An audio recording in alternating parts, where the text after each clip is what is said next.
Oh, you hear that sound? That was the biggest beer pop. This smells delicious. Yeah. Oh my God. Nah, dude, you gotta, don't even look at it. Just give it a smell. No? Peanut butter, brother. Okay, I was getting chocolate from it. Okay. All right, yeah. I don't know if I like drinkable peanut butter. Peanut butter milk stout. Right here, buddy. That's right. No, that looks like it's thick. Oh, yeah, it's a dark stout, brother. Thickum. It says the pour. I'm going to drink right from the bottle. Left Hand Brewing. Welcome to We Need Wrestling, So you everybody. have to drink it with your left hand? Is that Well, I mean, I'm a left hand guy anyway. Left hand Jones over there?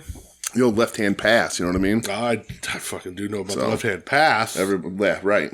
I was referencing the Cannabis Corpse album, Left Hand Pass. Good, because I was referencing Entombed. Yes.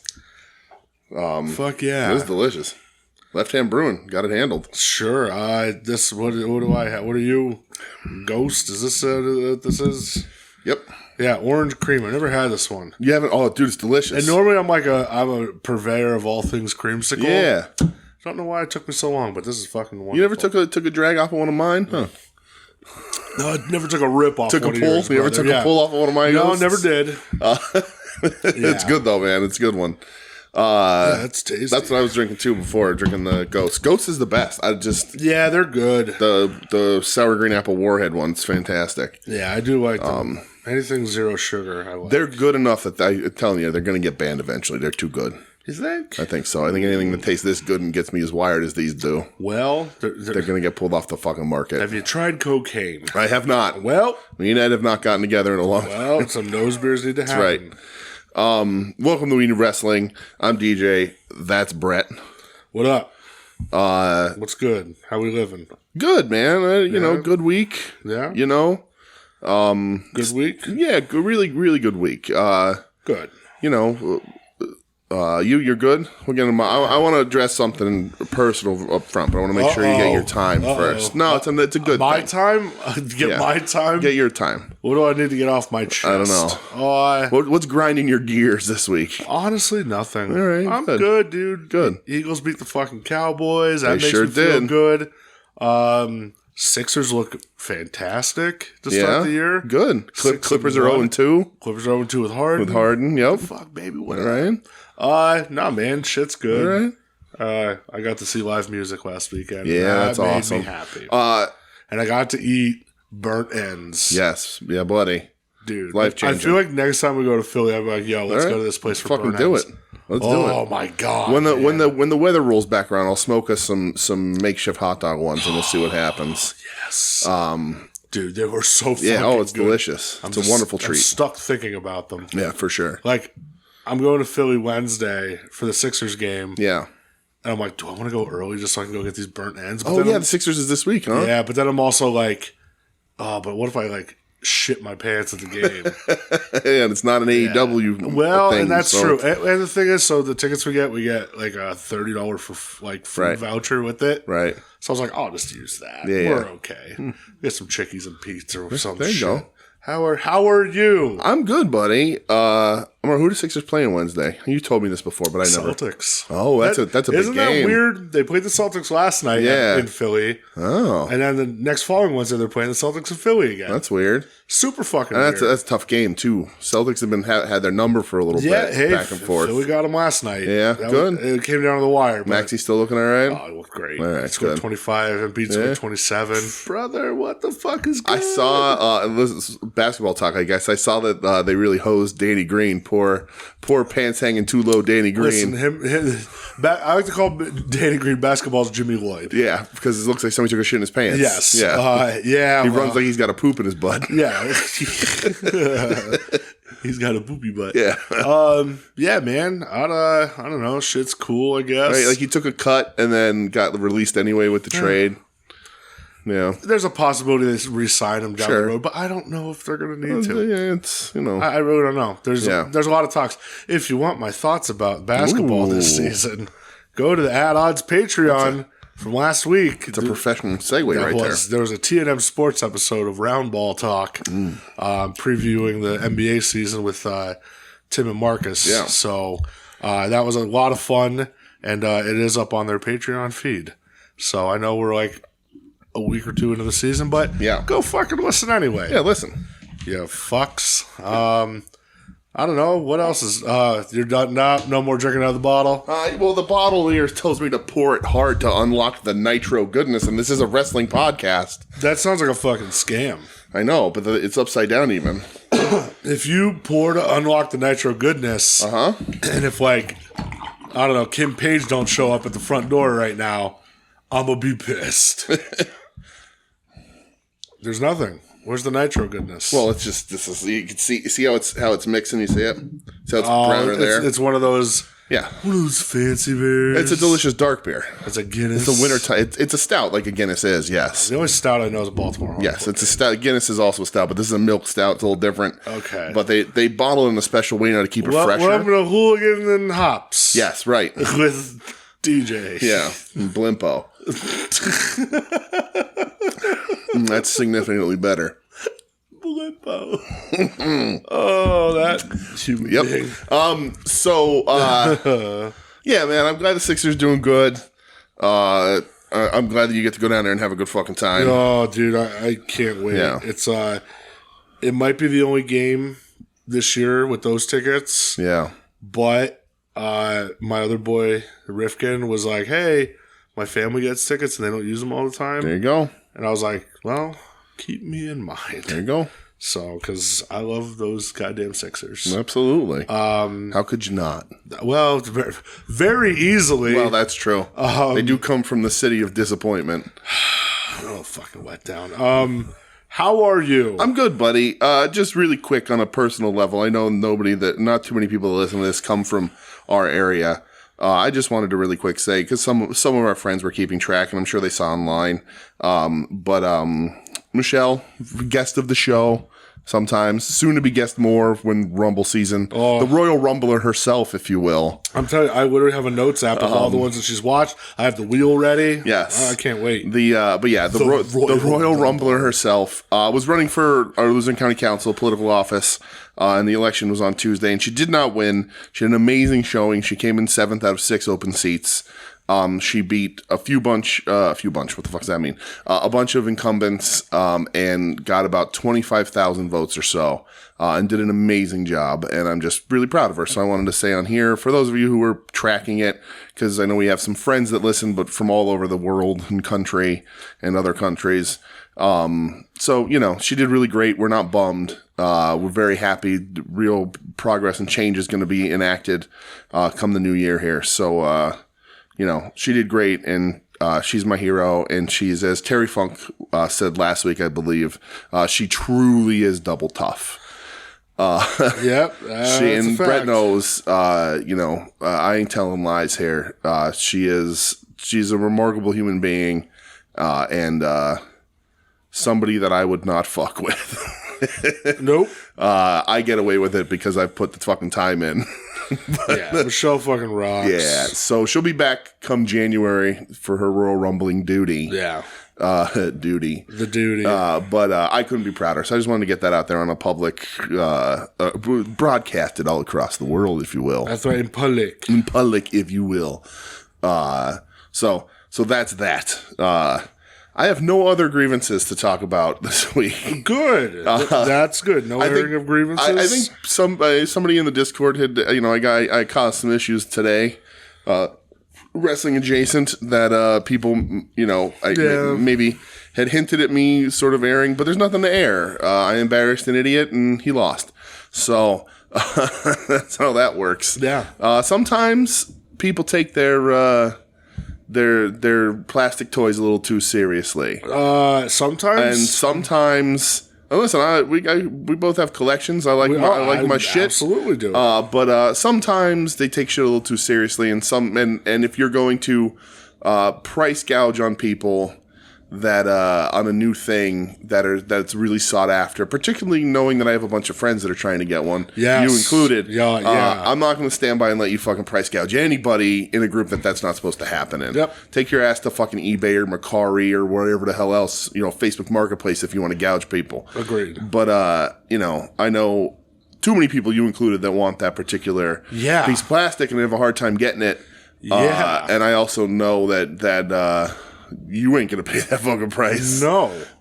So I will. I was in a particularly good mood actually, and only got in a better mood by taking that guy to task and going after him. So yeah, I got offered said collector's piece. Yes. For $15 cheaper, mind you. Right. And turned it down because it had a little smudge on the face. Yeah. So, which we probably could have removed, but you're better off. They'll come along again. Yeah. They'll come along again. Adam's got that magic hand. I made sure to message that dude. Yeah. And I was like, yo, thanks for not being a shithead about the shipping and stuff. Yeah. And he went and he saw it, like, he looked at the thread and he goes, he goes, fuck that guy. Yeah, right. I got people reaching out to me too in my DMs I never talked to. Like, what's that dude's fucking problem? Yeah.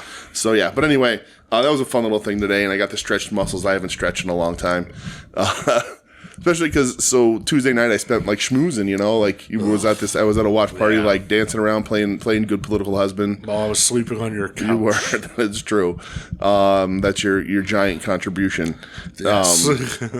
But yeah, so I was just in a good mood and I'm ready to rock and roll. So fuck yeah. So I just set a guy up and then I knocked him out of the park and sent him into an absolute rage. Yeah, that dude went into a tailspin.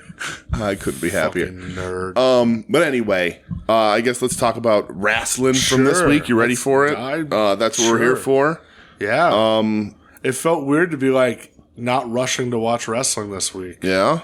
Because, like, no baseball or nothing. Oh, really? Yeah, okay. Yeah, so I'm like, Like, nice. Dynamite I watched late because I was watching the Sixers game. Sure. But still, I finished it, like, before 11 o'clock. Yeah. You know? Yeah. Yeah, it feels good not to have well, to the next rush. week you're not going to even be around, so you're going to have to catch up on it at some point. Before the day, brother. Didn't think about that. Yeah. By the time I get home from Philly, I'm just going to want to sleep because I have work at 8 a.m. the next morning. I'll give you the rundown. I'll tell you if there's anything you don't have to watch. We'll talk about it. That works. We don't need to run down the whole thing on the show. Yeah, well, that's the go-home Dynamite before the Pape next weekend. Oh, the Pape is next weekend. Saturday. It's a Saturday Pape.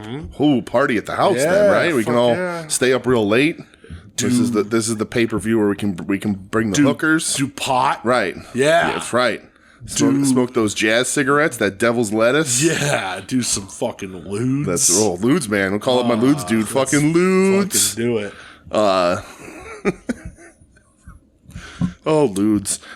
Jesus Christ. Well, let's talk wrestling news. Today dropped. We're scooping and booping. A little bit, not much. Yeah, a little bit, kind of small scoop and a boop. It's like a sandbox shovel, but it's still a scoop. Yeah, and it's still a boop.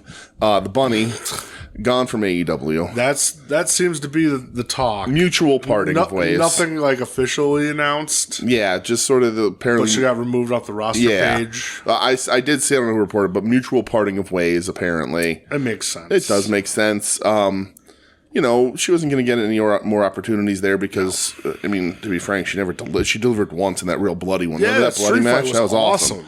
But she's lost in that division. Yeah. You know, will probably do better on the indies. I guess she had a good go back to time there. TNA. Go back to Rosemary.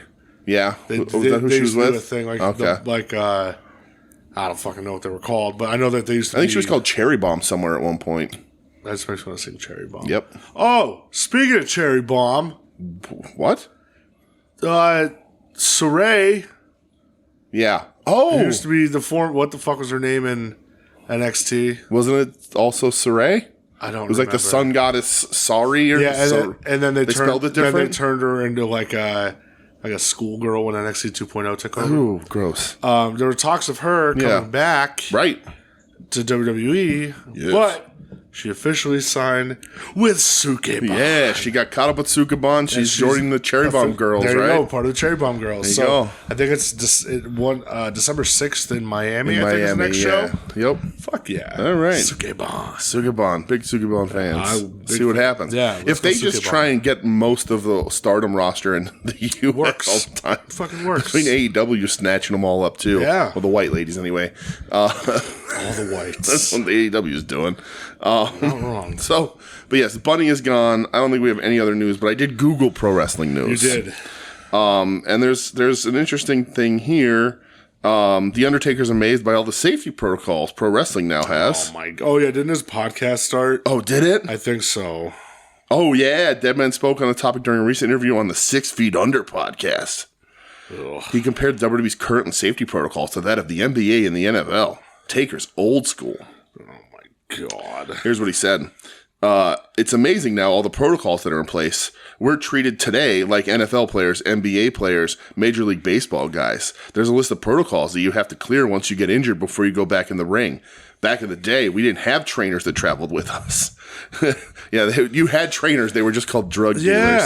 Yeah. If somebody had a roll of white athletic tape, that was the trainer because he had something you could possibly use.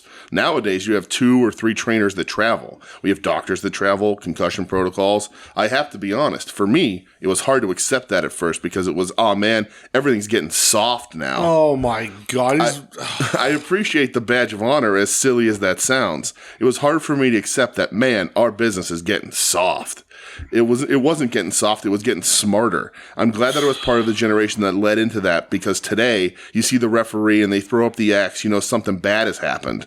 You're not going to get a bunch of blood in the ring. If someone is concussed or injured to a point, the match is going to stop and the athletes are going to be treated the way they need to be. Even with all that going on, the wear and tear and the risk of injury is crazy. Oh, elite Scooby-Doo. He finishes all his quotes now with that. I don't know why. It's very weird. He's the worst. And apparently he said that he talked about his relationship with Vince McMahon and how the former chairman once paid off a debt to him in pennies. That sounds hilarious, but we're not going to get into that. Oh, Vinnie Mac. You see, he sold like $8.3 million worth of his shares today. Oh, did TKO? Yeah. Interesting. Iron Claw had the premiere, I guess. And they cut out the youngest Von Erich brother. Chris, did they? Chris, that's a smart move. Yeah. I'm interested, man. People are saying it's sad, and of course it is. Did you see the promotional material for it? I saw Kevin on the red carpet with Zac Efron, but I didn't see the promo. I saw the trailer, but the foam hand. Yeah, dude. You know what my first thought when I saw that was? Baron Raschke's going to sue. Oh, the Baron von Raschke. Put the claw on. Oh, this is doing nothing. Yeah, that's right. You got to put your hand on the wrist. You have to grab the wrist. It's one of my favorite pro wrestling lores. It's so great. From a day ago, I didn't see this anywhere. Jim Ross stepped away from AEW again. Really? This is according to Wrestling News Source. Just on Collision? He said, Jim Ross, a familiar voice on AEW's Collision commentary team in the past week, shared his podcast that he's stepping away from TV once more. Here's another fucking long-ass quote. Guess I'm reading it. I'm going to take some time off starting this week. I'm not going to be in Oakland, but my doctor believes that if I take a few weeks off, I'm not sure how many, we'll see. It's got to heal. That being off an airplane for a few weeks will be good for my leg to heal. That's what I'm going to do. What happened to his leg? Cancer again? Yeah, well, that's where he's been getting like. Okay. He's still doing that. Yeah. So on the plane and stuff, with the altitude changes, you're not going to heal. Yeah. I'm not going to be on TV for a while until I can navigate the waters a little bit better. I love what I'm doing. We have a unique roster. There's so many guys that need to help as much as possible to get over, but that goes for any wrestling TV show. That's their objective. You have one goal when you're on television. Jesus Christ, you are long fucking winded. I have a contract. I'm skipping. I have a contract that's in place. I tend to honor it. It's still got a few months left, and Tony Khan has indicated to me as early as this week, at least to my representative Barry Bloom, of course, that he'd like for me to stay. I'm not looking to go anywhere. It's just that I need to heal. That's all. Simplistically, is that my leg needs to heal, and the good news is the wound's getting much better. So I am healing. I just got to get better. It's not a matter of pain tolerance. The pain comes when I get to the city I'm flying to. Flying is the enemy right now. So if I can heal a little bit more, then flying becomes less of an issue. With this job, I can't do it without flying, so flying is a necessary evil, if you want to use the term, and that's kind of how I'm approaching it. So I have no plans on leaving AEW. I like working for Tony. Tony's been good to me. He's taken great care of me. We just have a very unique relationship. I'm not high maintenance, even with a bad leg and stuff. I don't want to be high maintenance. Sorry, hold on. Sassafras. That's how he ends his interviews for whatever reason. JR doing just like a main event. I don't mind him as a feature. He's fine. Right. Perfectly fine. Mm-hmm. That's all he should do. Even on a pay-per-view, if you want to do one match, I'm fine with that. Because he wears down. Yeah. And also, he has a distaste for a certain style of wrestling. You got to bring him in as like the closer. Right. And he cannot hide his disgust for some wrestling, and then he'll bury the guys on TV. Yeah. And I don't even know if he realizes that he's doing it. You can't give him 6 innings anymore, okay? No. You got to yank him. Right. You got to get yanked or boom to the bullpen. I'm fine with him coming out of the bullpen. He's perfectly fine with me. Mandy Rose hasn't gotten the itch to return to wrestling, but is surprised by lack of interest. Why would you be returning to wrestling? You're making all that cool... Right, showing your fucking boobies. Yeah. Right? Come on. Come on. Get out of here. Surprised by the lack of interest. Right? Sam Laterna and MLW part ways. I don't know who that is. Sam Laterna, I know who that is. Oh. I'm kidding. Okay. She did IWTV stuff too. She was like the backstage lady. There's a particularly greasy picture to be at the top of this article. She was the backstage interviewer for MLW. Give me a cheesesteak on my futon. Sure. Wouldn't tell her to leave. But yeah, she's around, so who knows? She was a backstage interviewer. Let's see. Let me go to the next page real quick. It's all Mandy Rose stuff now. Jesus Christ. Somebody from Dark Side of the Ring died? Oh, it was one of the stunt guys. Yeah. Chris Jericho 1 day ago. This is shocking. I'm excited for this one.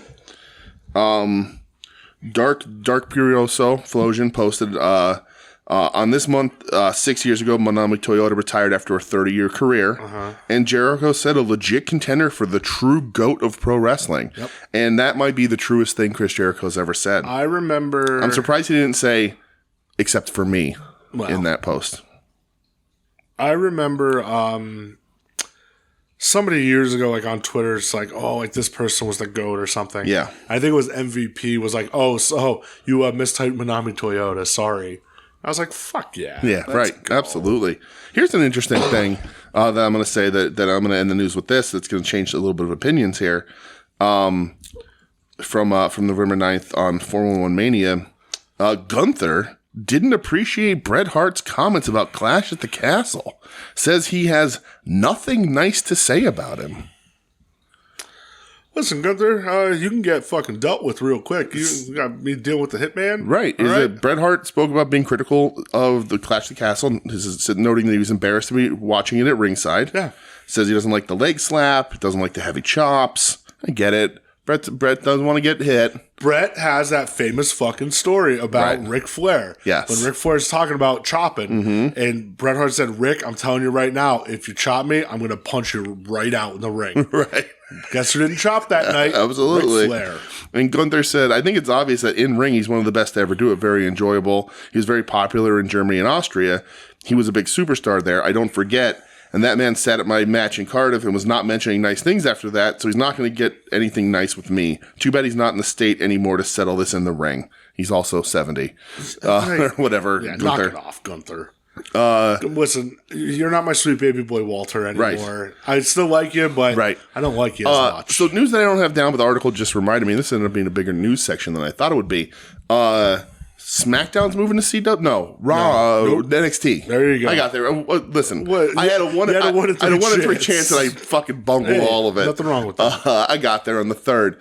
But the interesting part of that is that Billy Corgan had claimed that NWA was going to CW. Yeah. And Tony Khan says he turned down talking to the CW. Yeah, he said CW approached him about doing Ring of Honor. Mm-hmm. And he said he wanted to focus on AEW TV rights deal, which understood, no problem with that. The interesting thing to me that I read while the WWE's news was announced is that CW's in more homes than USA. I believe that. I guess because maybe, can you get CW on an antenna? CW is considered a broadcast channel. Okay, so there you go. But Bill, and then the news with NWA being that they were all locked set, and then Billy Corgan came up with the cocaine angle that James Mitchell. For the Sinister Minister. He's the Sinister Minister in this house. Yeah, but what was his fucking? Was it James Vanderberg? Something like that. Yeah. I always James Van Volkenberg. I was gonna say I always want to say Adam's shoot name. Yeah. I think it's James Vanderberg. Yes. James Vanderbeek. Yeah, James Vanderbeek, yes. The Dawson. You ever get with that with Pacey? Anyway. Yeah.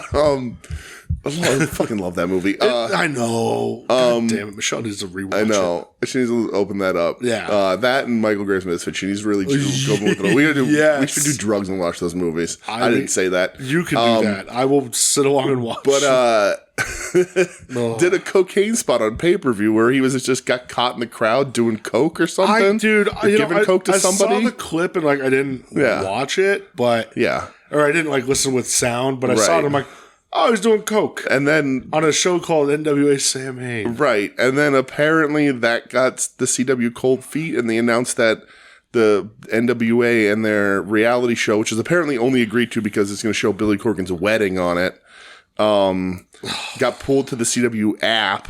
Oh, good. But the speculation is that Corgan never actually had a deal with the CW for NWA. And he's using the cocaine angle. Like, he was never actually going to be on TV. He was always going to be on the app, but he put out the wrong story and then used the cocaine thing to draw attention to say that that's why they're going to the app. What a fucking shitheel he is. I don't know if we'll ever know the truth. He's saying for Zwan. I don't even know what that is. You don't know what Zwan is? I don't know what Zwan is, no. Ed, this is for you. Oh, is it a K-pop band? Nope. J-pop? Nope. What's Twice? Are they J or K-pop? I don't know. They're overrated. I mentioned Twice the other day. I was with Michelle at the one office, and we were talking about music, and this one lady was like, I only listen to K-pop. I'm like, oh, so you like Twice? And she was like, yeah, they're okay. But I don't know if she might have been lying to me because I don't know if they're K-pop or J-pop or whatever. I don't know. But Ed, if you're listening, and this will probably be Monday when you listen, yes. I need you to inform DJ here about Zwan. Zwan. Yes. Is it Swan with a Z? It's spelled Zwan. Okay. Z-W-A-N. Okay. Yep. All right. When was this? What era Billy Corgan was? Oh, this is probably like early mid 2000s. Oh, okay. So it's late. It's like the shark has been jumped. Might have been 2002, 2003 because I remember my one friend in school had this Zwan CD, and I remember making fun of him mercilessly for it. All right. So there's some Zwan. Okay, I'm not going to look it up. Nope. No. Wait for Ed's response. Ed, pick a song and I'll listen to it on your behalf. Oh, Jesus Christ. But yeah, so I think that's the news. Really, we covered a lot. Yeah, this is a good section. It was. It was nice. Yeah. But I guess let's get into wrestling for this week. That's what we're here for. Beyond the news. Yeah. So I watched. You know what? I lied to you. I did watch something, but only the last 3 minutes of something. Okay. From WWE. Was it the last 3 minutes of Raw? No. Was it the last 3 minutes of SmackDown? No. Was it the last 3 minutes of Crown Jewel? It was. I only watched when people started talking about it Saturday in the Discord. I was like, oh fuck, that is on, isn't it? And I didn't watch. I only watched like a little bit of the main event. Yeah, I put it on because I wanted to show solidarity for Joe in his love of LA Knight. And I was like, I don't watch these shows. I've never watched one. I'm not really going to. But I'm going to put it on because I know the match is like in progress. And it ended up being like the last 3 minutes. Yeah. It wasn't much. But I was like, I was like sort of like I don't know if I want to say like a Captain Planet kind of thing. Like if we're all watching, all powers combined, we'll get LA Knight to win. Try to get into the prom of the name. Right. That's right. Then take it to the pay window. But alas, we did not. Yeah. LA Knight lost due to the same finish that Roman's been using for how long? Yeah. People upset about it. Dogs and cats living together. Total hysteria. I got my rundown of the show. I listened to Tim and Marcus on Viewer's Choice. Yes. On the North-South Connection because I was like, they watched it. I'll just listen to them. But hey, Kairi Sane's back. Yeah. So that's cool. That's cool. Her and Io are like teaming up. Mm-hmm. And like Bailey's all pissed off. Oh, really? Bailey's mad about it? Shout out Bailey. Oh, yeah, I saw that for sure. See her with that kitten backstage? Be still my heart. What video are you talking about? You didn't see that? Where she found a stray kitten? I sure did. She's playing with a cat? You know what? Here's what the WWE should do. If Bailey's mad about it, just start a different 3-lady stable of Asuka, Kairi, and Io, and just dominate the entire fucking company. Not mad about that. I wouldn't be mad about it at all. So, yeah, there was that, but Kairi Sane's back, and that's yes. Because she's ducking the Yakuza, allegedly. So, Monday Night Raw, which emanated from Wilkes-Barre, Pennsylvania. It did come from Wilkes-Barre, Pennsylvania. I didn't go. Nope. I heard... They set a fucking attendance record in our hometown. So, they said it was the highest grossing show. Oh, so ticket prices are up. Ticket prices are up. Yeah, that's all. They didn't comp any. That's so fucking funny. I literally had the conversation with my boss about this on Tuesday. I was like, oh, ticket, like the highest grossing show. He's like, I fucking hate when companies say that. Yeah, highest grossing because you jacked your tickets up. That's why. Right, and they're selling those extra 3 rows on the hard cam sites because they're not comping them out because they're selling that arena out pretty much. Fuckers. Yeah. But I did watch one match. It was the main event for the World Heavyweight title. Okay. It was a World Heavyweight title match in Wilkes-Barre, Pennsylvania. Wow. Seth Rollins and Sami Zayn. Yeah. Okay. And it fucking rocked, man. Oh, good. They opened the show with a promo. Just Sami Zayn, proprietor of the Hammy Zayn sandwich. Oh, God. Don't get me started. Absolute zero thought and research done into that one. None at all. Zero. But yeah, Sami Zayn and Seth Rollins. This wasn't like your typical WWE main event. It was like, oh hey, it's like 2 indie guys working an indie match. Okay. So it was good. Seriously nice. Awesome. Seth Rollins, of course, retains. Yeah. And then at the end, out came the Judgment Day to jump both of them. Okay. And then out came Jey Uso and Cody. Mm-hmm. And all big pull apart brawl between everyone. I love a good pull apart. Sure. Security guards. I've heard that about you. Your pull apart game is strong. Yeah. Undefeated for 34 years. That's right. Yeah. You started fucking early. I mean, Right. I did. Jesus Christ. So, I'm just going to shut my mouth. Just keep rolling. Yeah. So, Adam Pearce, got in the ring and he threw a hissy fit. He's like, I'm sick of this. I'm sick of this. And he's just like, you guys want to play games? Okay. Is that what you want to do? Play games? And I'm just like, can we fucking telegraph this anymore? Yeah. And he just goes, that's it. You 4 Survivor Series War Games. So it's the Judgment Day against Cody, Jay, Rollins, and Sami Zayn. Okay. For War Games. Okay. Now, my War Games, there should be a 5th. Right. There's 5-on-5 in War Games. So who knows if they add somebody, but yeah, it's a 4-on-4. They recreated the poster. Cody in the camo. Yeah.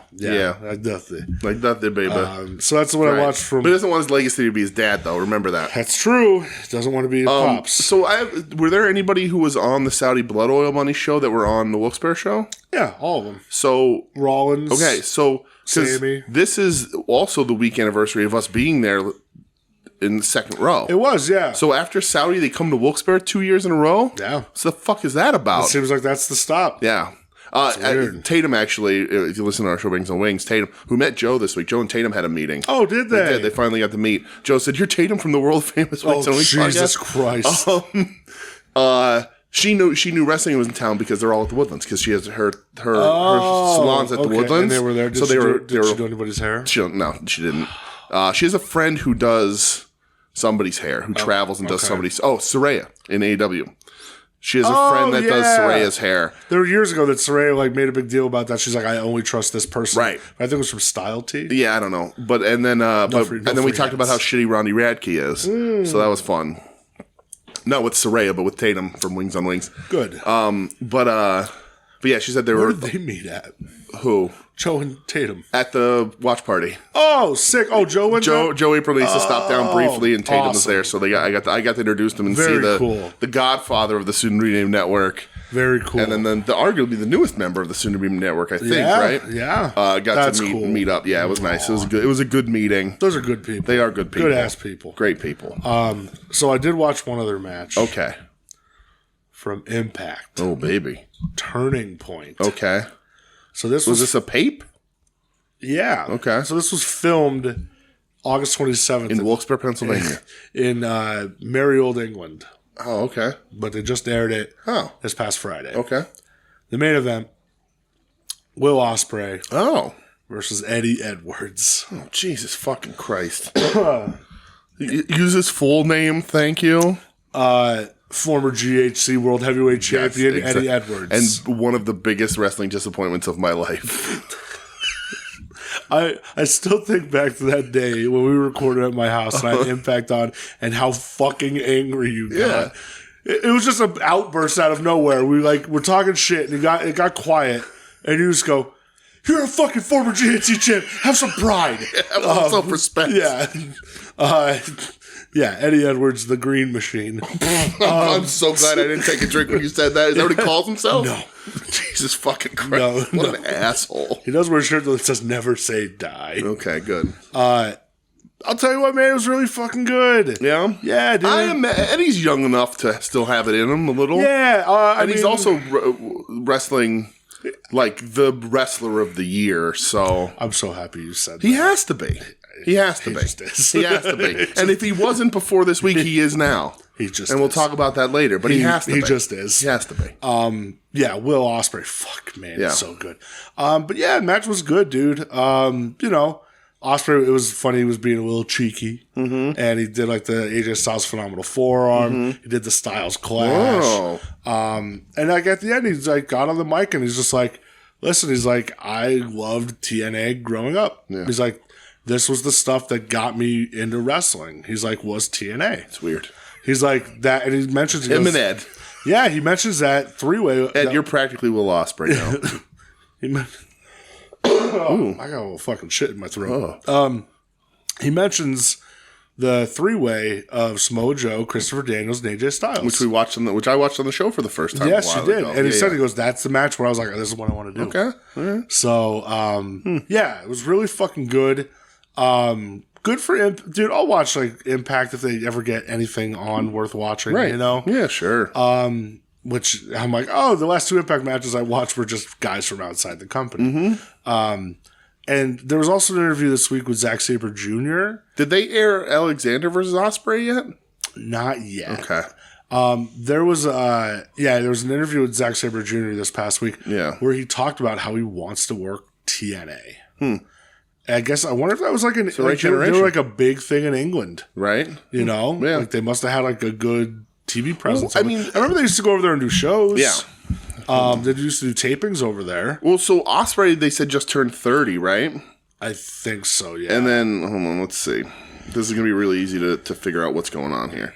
Zack Sabre Jr. is 36. All right, so he's in between us. Yeah, but like.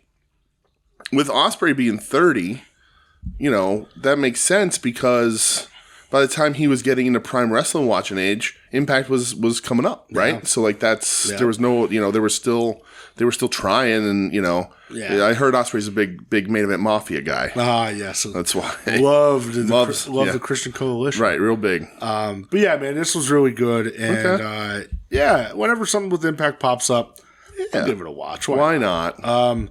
So good. I think that's sort of what we always try and do on the show. Like we don't cover everybody ever, but like we'll watch good wrestling. Oh, absolutely. I'm not gonna.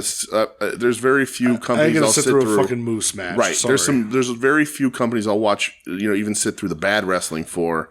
But like you know, I'll fast forward through the good wrestling all day. Yeah, life is easier that way. Speaking of shows that I fast forward through, let's get into AEW Rampage. Okay, Rampage.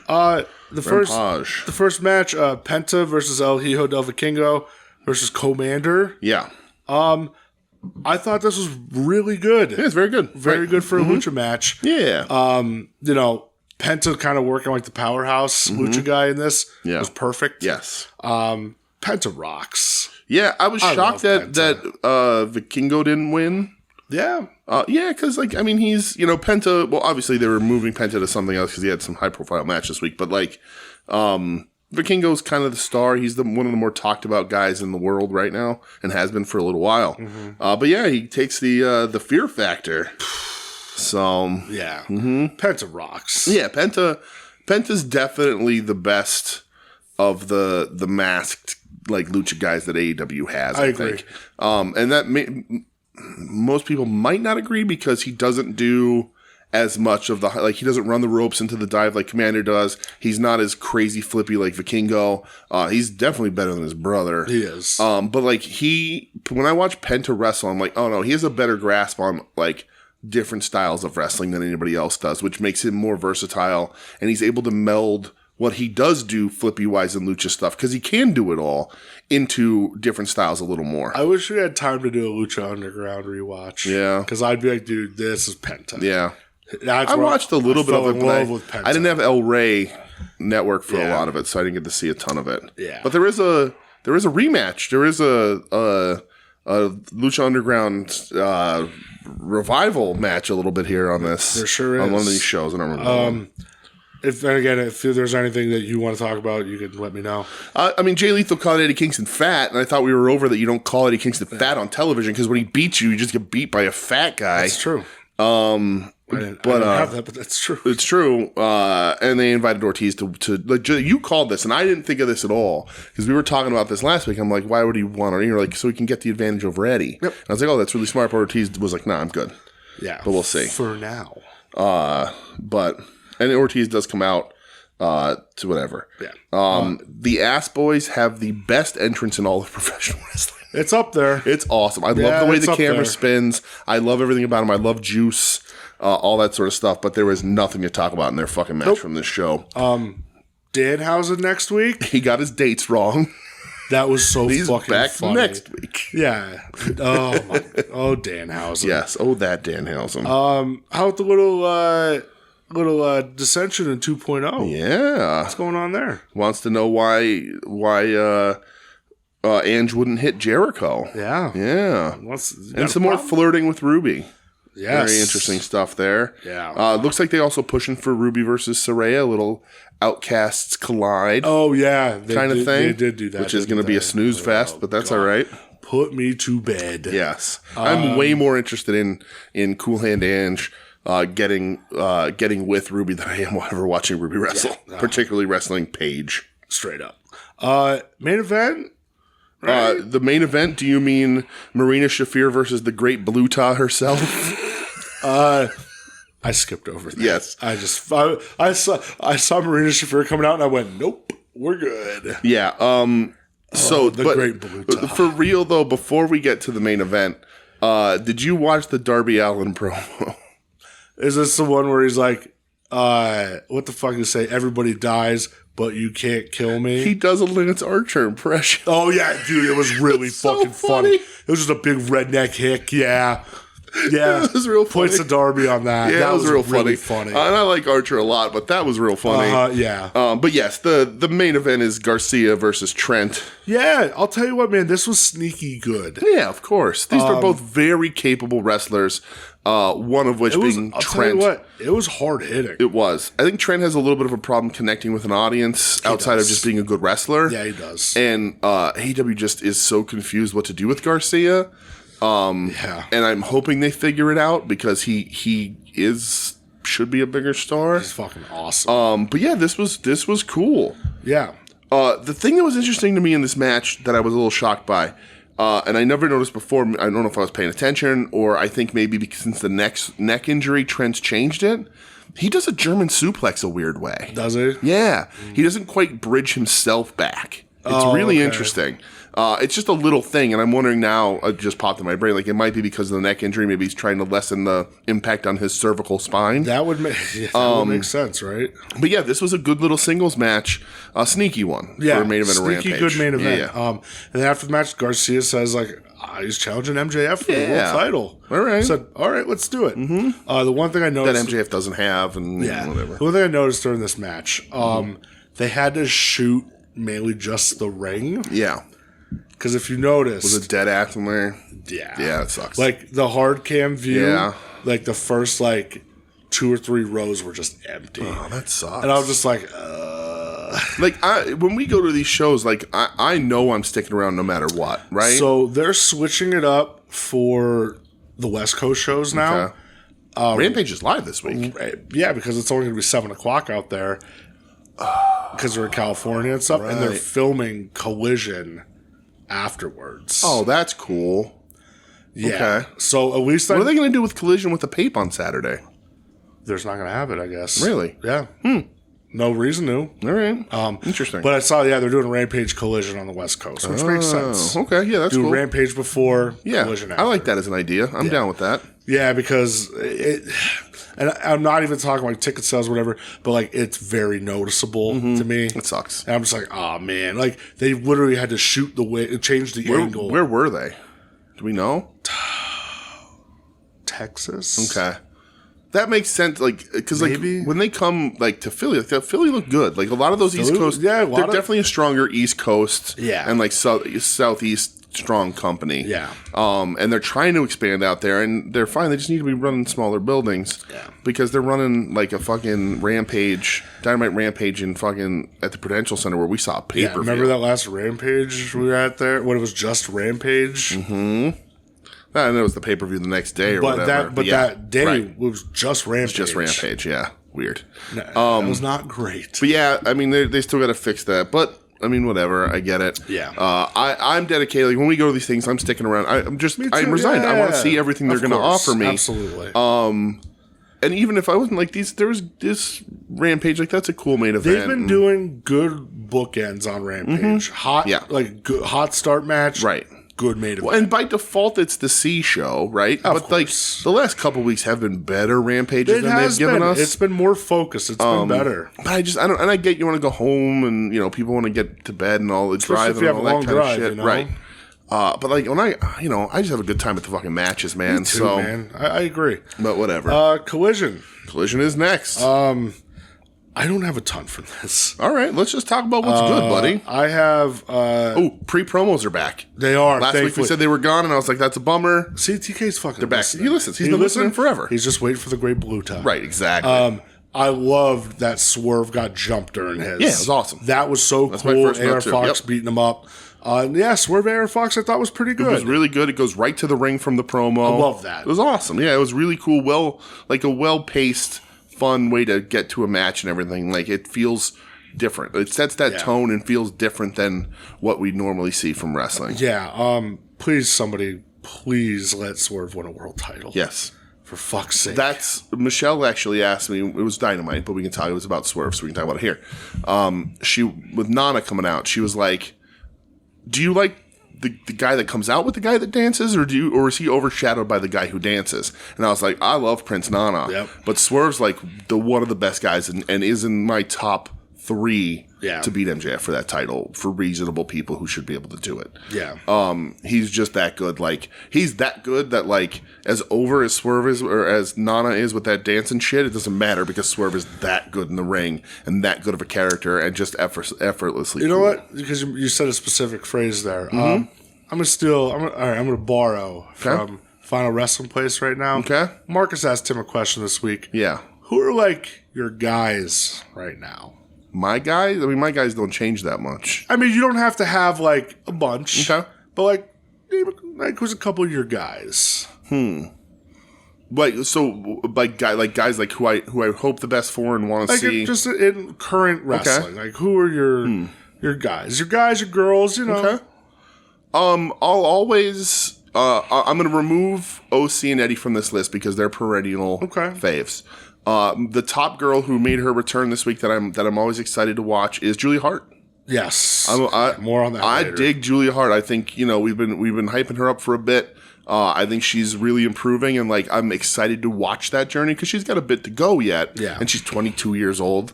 I like that a lot. Just turned 22. So like I want to see how she improves and grows. I think Swerve is probably the coolest guy on this roster still and has been since he got there. And like bulking up and still being able to move like he does makes him a must-watch guy for me. And then like as far like it's like I love Sheeta. I've loved Sheeta from the beginning, but like these are older favorites that I always know are going to deliver for me. Your people. I didn't think I'd ever say this. We know that Juice Robinson is my dude. But I kind of really like the Ass Boys. You're an ass boy. I kind of really like them. All right. I think they are filling a role that is really important to wrestling, and I think they do a really good job at what they're supposed to do. All right. So that's sort of my. They're my guys, but I'll say like sort of like my. Aside from Swerve, like the people I'm excited to watch rise up and see what they do every week. I like that. Yeah. Good. How about you, buddy? I got a couple. Yeah.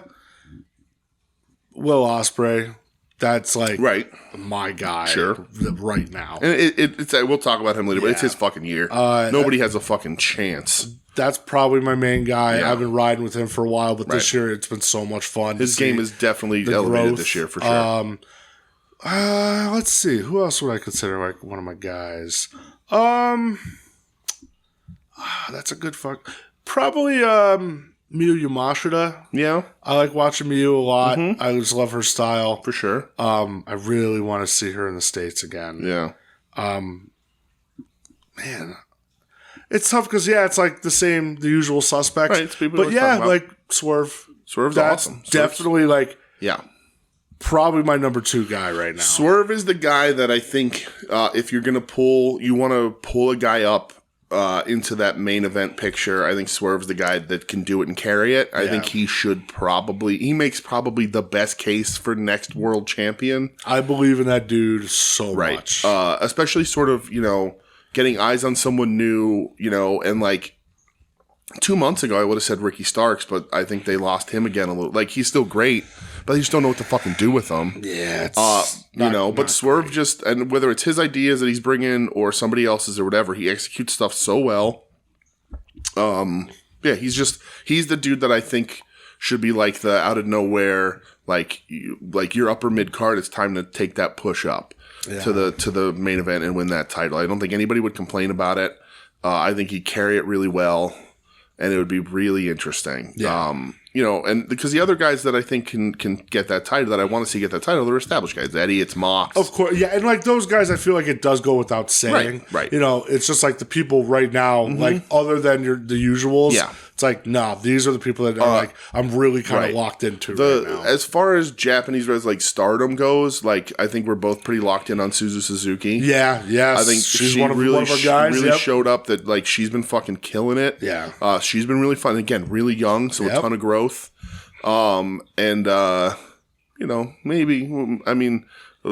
Maybe we talk about Nakajima a little bit later. Maybe. I think we might have maybe. to. Maybe. All right. So, but yeah. Back to Collision. Yes, back to Collision. I like that question this week, and I was like, for sure. You brought that up, and I wanted to ask you. All right. The next thing I have is Dasha. Yes. I didn't watch the match. Yeah, it was a squash. But I rewound it to watch Roddy throw that fucking knee and immediately sell his neck. Yeah, it was awesome. God. Yes. I Dasha. love him. I love him so much. Dasha is one of my guys. Respect. Dasha, whenever I see Dasha on TV, I'm like, what an upgrade Dasha is. Respect. All day. I have a question for you about earlier in this show about MJF. So, and it was this fucking promo. Was this the Google Trends promo? Dude. I don't even want to talk about that because it was dumb. And Jay White buries it on Dynamite, which is fucking amazing. Jay White's one of my guys too. Right. Shout out Chuck all day. Years ago, he fucking called. And we were like, fuck that dude sucks. Yep. Nope. He was way ahead of the curve. He was. So this is the Google Trends thing, and like Jay and like Joe we talked about this with Joe a while ago, like the tofu thing, and now this to add on to it, same thing. Is like, why didn't it catch on? It's like because Switchblade no sold it, so the crowd was like, what the fuck, this is stupid. Yeah. But anyway, MJF cuts his promo, and I had an interesting thought about MJF. I think MJF is doing a fine job. This promo stinks. MJF is doing an okay job. He's, his matches are good. He's champion. He's got a great reaction. He's running pretty much as a pure babyface now. Yeah. For sure. Do you think that Max, even if it's just in the back of his head, when he goes out there and does stuff like this, do you think he views what he's doing in AEW in the last month or two through the next couple of months as a WWE audition tape? No, you don't. You don't think he's? No. I got to make sure I'm doing stuff that they'll like, so that I can say, "Hey, listen, I can fit into your system pretty good." I don't. No. Okay. And we'll talk a little bit more as to why. Okay. But yeah, the knee strike. Yes. They didn't have Darby Archer. Do you have anything before that? I do. Mark Briscoe cut a promo because they're doing the weird thing with Kip Sabian. I cannot disclose that information. Exactly. He's so fucking great. That is my exact quote. He says, "I'm sorry, Lexi, I cannot divulge that information at this time." Dude, I love Chicken. I'm so happy hilarious. Chicken's back. It's so good. Oh, he's so what a amazing. weird thing with Kip Sabian. Two more, the Sex Stallion. What nonsense, dude. But I love Mark Briscoe being back. Did you say Archer Darby? Yeah. Darby takes a choke slam over the ropes to the apron. Sure does. And I was like, God damn it, this is better than I thought it was going to be because I still like Archer so much. I do too, man. I was actually looking through my figure collection the other day, and I saw I had the Archer, and I was like, I still like him. Yeah, I don't like think Archer. I ever will like. Well, and the interesting thing about Archer is, did you notice his back? No, he got wings added. He's filled in the tattoo a little bit, and it doesn't look as dumb because you can no longer tell what it all is. I'm gonna bring my finger over. We're gonna have to do some art on it. But like you can't tell like initially you were like, okay, this is you're covering your tramp stamp with a blacked out graveyard because that's what he had, a tramp stamp. He sure did. And like this very when he was in the WWE as Vance Archer, right? This very bold cross that you have, but now he's got some like angel wings. So like it I'm gonna say muddies it up. Like the work looks fine, but like he muddies it up a little bit, so it's not immediately like this is a bad cover up. You're like, oh, this is a full thing, and I can't immediately tell what it is. Listen, I've seen a lot worse back tattoos in wrestling. That's with for sure. Also with wings. Yes, that is for sure. For goddamn sure. Jake the Snake looked like he was going to die. Dude. I love having Jake back, but he turned purple. Yeah, he should have just been backstage. Yes. Or just like bring out a chair. He just like walked Archer out to the front of the ramp and then moved it back. Yes. What do you think about like the Righteous being with... Oh, man. I don't give a fuck. Right. I just don't care. So it makes sense for them to be with Jake, right? I guess. I like the idea of Jake as like a weird cult leader figure. So here's the thing, though. They stink. They're not good. Right. This is not going to last past Collision. No, this is and when that happened, when it happened, I said, "Oh, they just want another trios for Sting, Darby, and Edge to face." I knew immediately that's what was happening. That's it. Makes sense. I'm fine with it. Archer being in there gives a threat. If any of these motherfuckers hurt my sweet baby Sting, they won't. I'm going to be pissed. It's interesting for sure. It is what it is, I guess. I don't know. Right. Whatever. I like Jake, so I'm not gonna bash. Listen, I love Jake forever, but like, what are we doing? Yeah. What are we doing? He was struggling so bad. Yeah. The bigger problem there is that they're not very good. But it's definitely just a one-off thing. Sure. I imagine they lose the match and Archer kills both of them because like afterwards. Because as we said, a month ago, a couple weeks ago, AEW's already killed those two guys dead. They're deader than dead when MJF beat them both by himself. I don't think I've seen them since. Right, you haven't. They want you to forget about that, but I remember. Oh, yeah. Pepperidge Farm remembers. So we'll see. But yeah, I imagine one of them Vincent takes the pin. And then, or they're probably maybe they do the double pin, like the Sting and Darby double finish. I'm alright with that. And then Archer kills them both, and then I don't mind that. I don't mind that either. How did you celebrate 69 Day? I celebrated 69 Day the way I always celebrate 69 Day. I celebrate 6 or 9 Day. Oh, okay. Were you just like staring at the TV the whole time, angrily staring? Okay. Yes. This went on too long. Way too long. But Billy Gunn was having fun, so I was alright with that. Yes. I skipped the actual, was there a match with Dalton Castle and the boys? There was. I skipped it. It was the Acclaim versus Dalton Castle and the boys. So they're interrupted by Dalton. And I wanted to say this. We talked about Dalton Castle off air, and we're not going to mention that here, but I changed my opinion on Dalton Castle a little bit, but whatever. The thing I still like about Dalton Castle, I still like watching him wrestle, is that I like that he comes down in like this very loud, flamboyant jumpsuit, and then when he takes that off, he's built like Buzz Sawyer. Yeah. Yep. Just a brick shit. But yeah, they destroy the trophy, and that's it. I don't even have notes on the match whatsoever. Yeah. I have, I got very little. I have Willow Emmy. Yep. I liked it. It was it's fun. Emmy. Yeah, I like of course both we're going to watch ladies. it. Right. And I liked how much Shivani was putting over on commentary the previous match that they had. Yes. For the strong title when Willow had it. Yeah. It's like, fuck yeah. Right. Good for them. I don't think it was as good as that first match they had, but this was still good. It was good. Good for Willow. Good for Her Willow. Her name is Willow. Willow. We did get Mark Briscoe challenging Jay White, which got me excited because that's going to be good. We also get Keith Lee challenging Samoa Joe, which we also know is going to be good. So those are exciting setup matches. Yes. Like those are, I don't know that necessarily Mark Briscoe versus Jay White was a dream match, but I was. It was a match that made a lot of sense. I was happy to see it, or get the chance to see it. And then is it the main event? Yeah. The Starks Big and the Gates versus FTR, LFI FTR. House show main event city. So house show Jones. Right. So the thing is that my note at the end of this whole Collision, even though I enjoyed it, I was like, it's weird that my YouTube TV gave me 2 hours of mid-card instead of a main event. Yeah.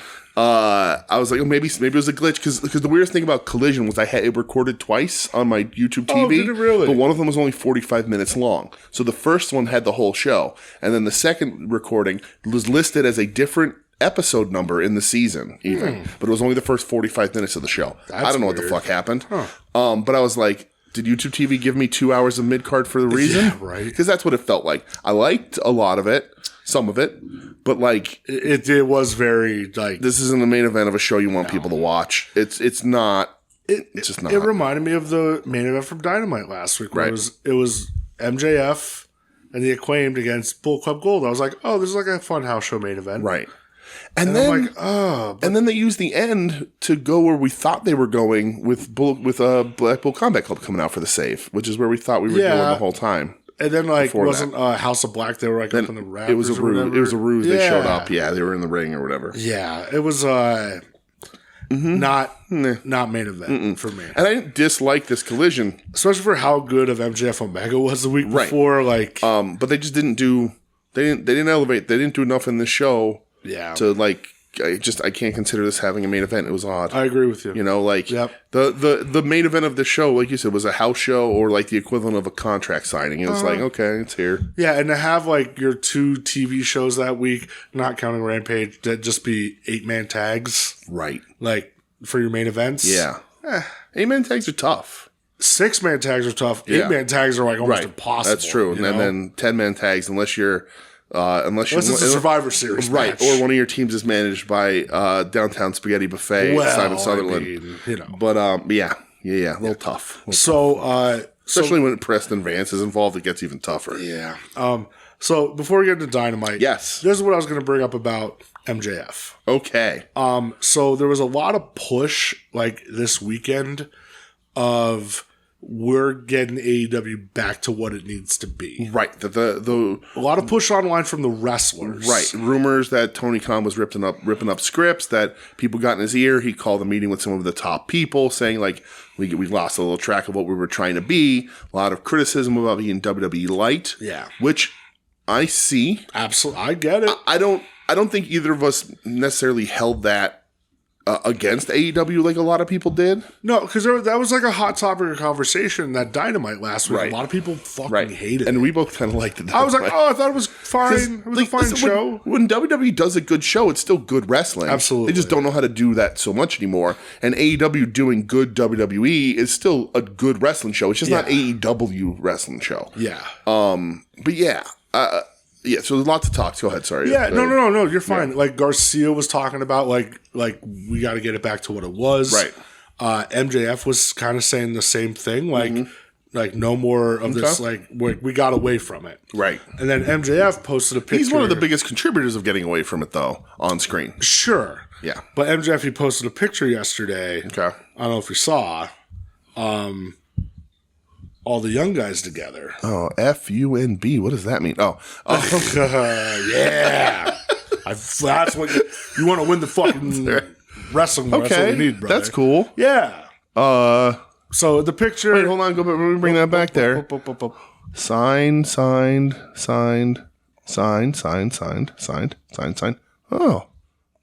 Signed. Vikingo's not an AEW wrestler, brother. I know. But so the picture, it's Commander, Dante Martin, which good to see him. Yeah. We haven't seen him since his ankle exploded on Ring of Honor last year. What a fucking moment that was in this house. Oh, yeah. Oh, my God. That's because it's from the waist up. You can't see that he's being held by a fucking robot. Then you have Hook, Isaiah Cassidy, MJF, Danny Garcia, Nick Wayne, Kyle Fletcher, Wheeler Yuta, and Vikingo. Yes. And that's what, like, he posted the picture saying AEW Freshman XXL, which XXL magazine every year, they do the freshman issue. Okay. And it's all the young, up-and-coming rappers. Like, they give them, like, features, like, everything, you know? Yeah. Just to highlight, like, hey, every year, be on the lookout. Like, this is who you need to be. Okay, so they're going to do, like, a feature on Sexy Red this year. And... Oh, I hate that you fucking know what that is. Ski-yee. But yeah, when I saw that, I was like, oh, all right. Like, That's pretty cool. That's cool. Like, and like you have to find that balance of youth movement and you know I think some of these older guys can fucking go, not Sting. Yeah. Some of those older guys. But you know you gotta find that balance. All those guys, I think, they're all under 30. Yeah, that's crazy. You know, yeah, that's ridiculous. So that's a lot of talent right there for sure. Poor Mark Davis not being in the picture. Oh, poor guy. Like, dude, it blows my mind that Kyle Fletcher's 24 years old. Nuts. It's what insane. the fuck? Yeah. So, all right, Dynamite kicking off world title match.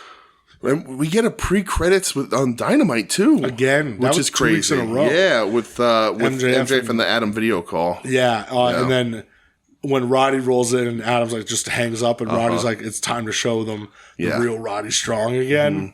Okay, so we'll see. All right. But MJF, Danny Garcia for the world title. Yes. I thought it was good, not great.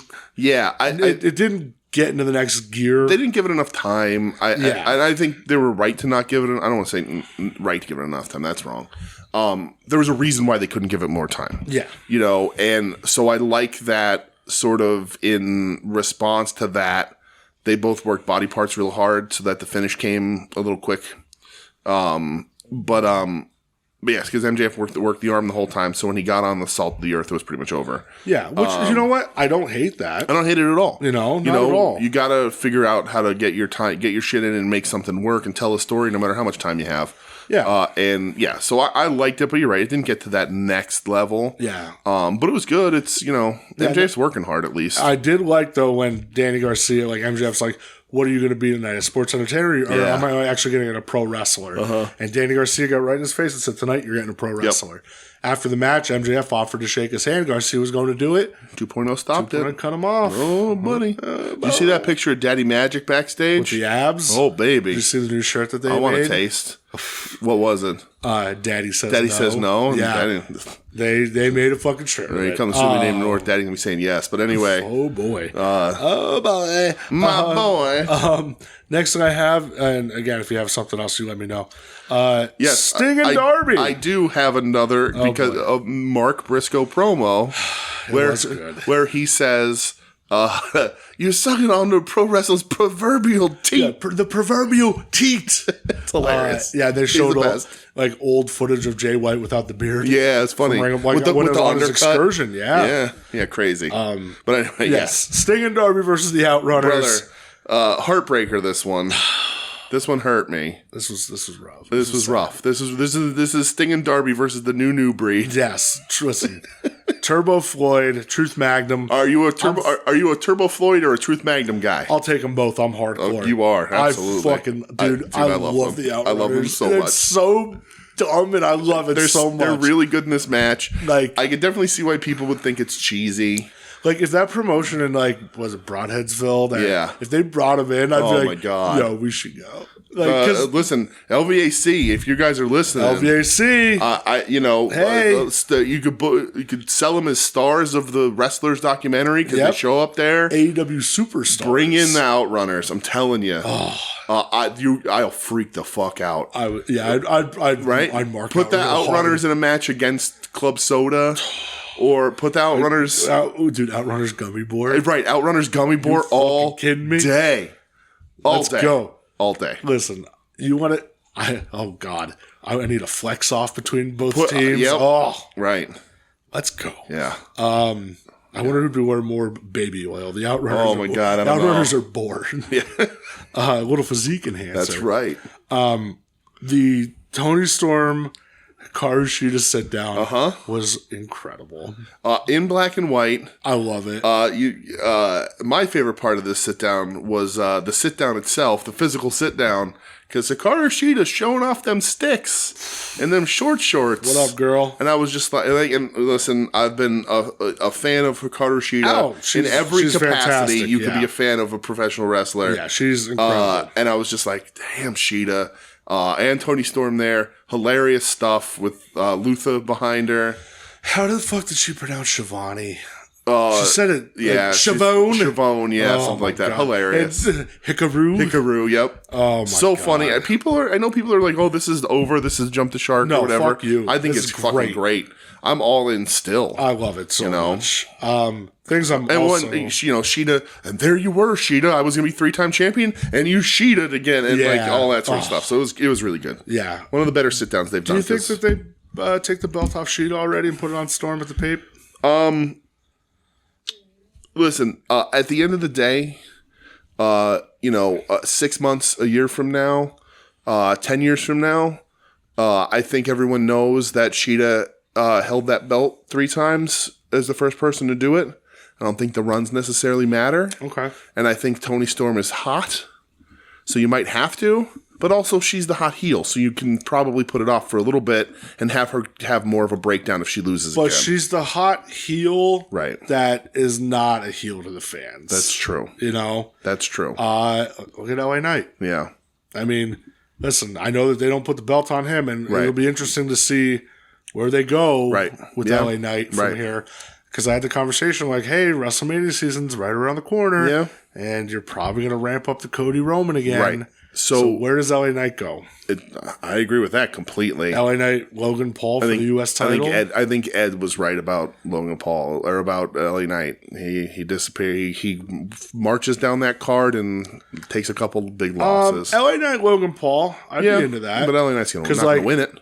I think he'd beat Logan Paul. You think so? At Mania. Okay. If they do LA Knight, Logan Paul for the US title. I guess Logan Paul would have it for that long. Dude, listen, say what the fuck you want, man. Logan Paul. Naturally gifted. Is so good. Naturally gifted. Piece of crap, naturally gifted. Crazy how good he is. He's the perfect professional wrestler. He's a jackass and he's talented. It's just, but it blows my mind, though. Yeah, right. Naturally gifted, that clip of him catching Ray from spiking himself. Saved his life. Yeah, absolutely.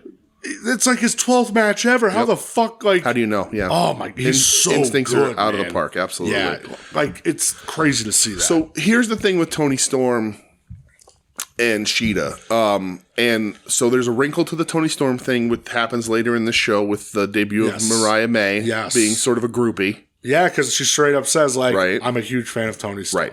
She goes, I came here because Toni Storm came here. I went to Stardom because Toni Storm was in Stardom. Yeah. So, that's interesting. That could cause a wrinkle. I saw rumblings online that Jamie Hayter's getting ready to come back. Oh, I fucking hope. And if Hayter comes back, Hayter wins that belt no matter who has it. You would think. So if it's true and Hayter is ready to come back, even if it's a month away, Sheeta holds on to it. Because I don't think you want a hot shot at the Tony to have Hayter beat her. Yeah, but Storm and Hayter, they have like that built-in rivalry. They do. You know? They do. I did like what you said briefly though with Toni Storm like losing and having like a meltdown, you know, like that, and that'll be good too. She can have her like Betty Davis, her mommy dearest, like no wire hangers, sort of kind of smeared lipstick, neurotic kind of phase again. Phenomenal television. Right. So we'll see. Yeah. Next, Swerve Penta, brother. Penta. So when this got announced over the weekend, I saw this and went, oh baby. Yeah.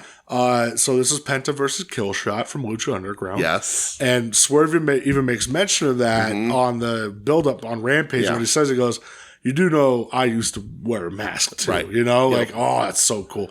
I would have lost my mind if he came out wearing the mask. That would have been funny. Oh, that would have been so nuts. Yeah.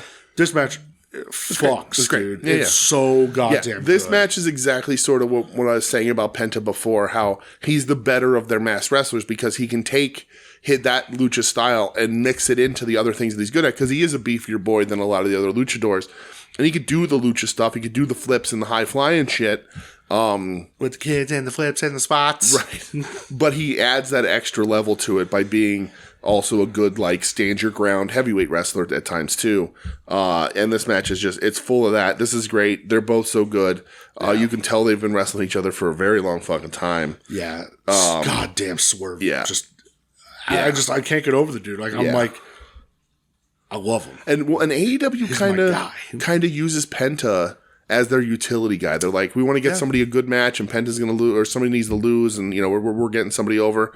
Give him Penta. Yeah, because Penta he's the kind of bulletproof. People fucking love him. You know what you're getting, and you're going to get a good match out of him. Always. Right. Yeah, there's never been like a Penta. Nah, he's always been really solid in what he does. And I'll tell you what, I love the end of this where Hangman runs out and beats the fuck out of Swerve.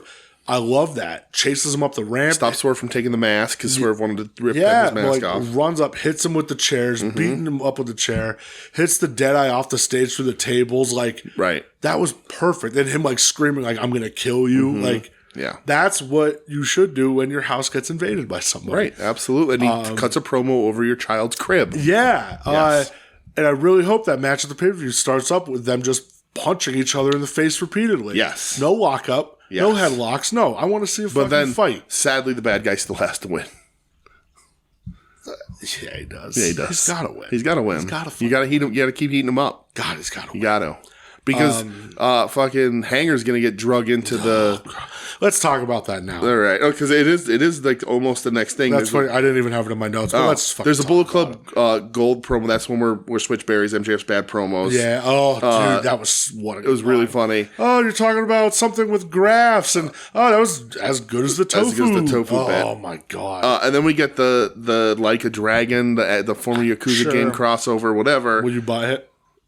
I looked up, because it's on this show, that doesn't bother me. I looked it up and I was like, oh, these games always looked really cool. Yeah. And this is supposed to be a good entry point. I don't play enough fucking video games.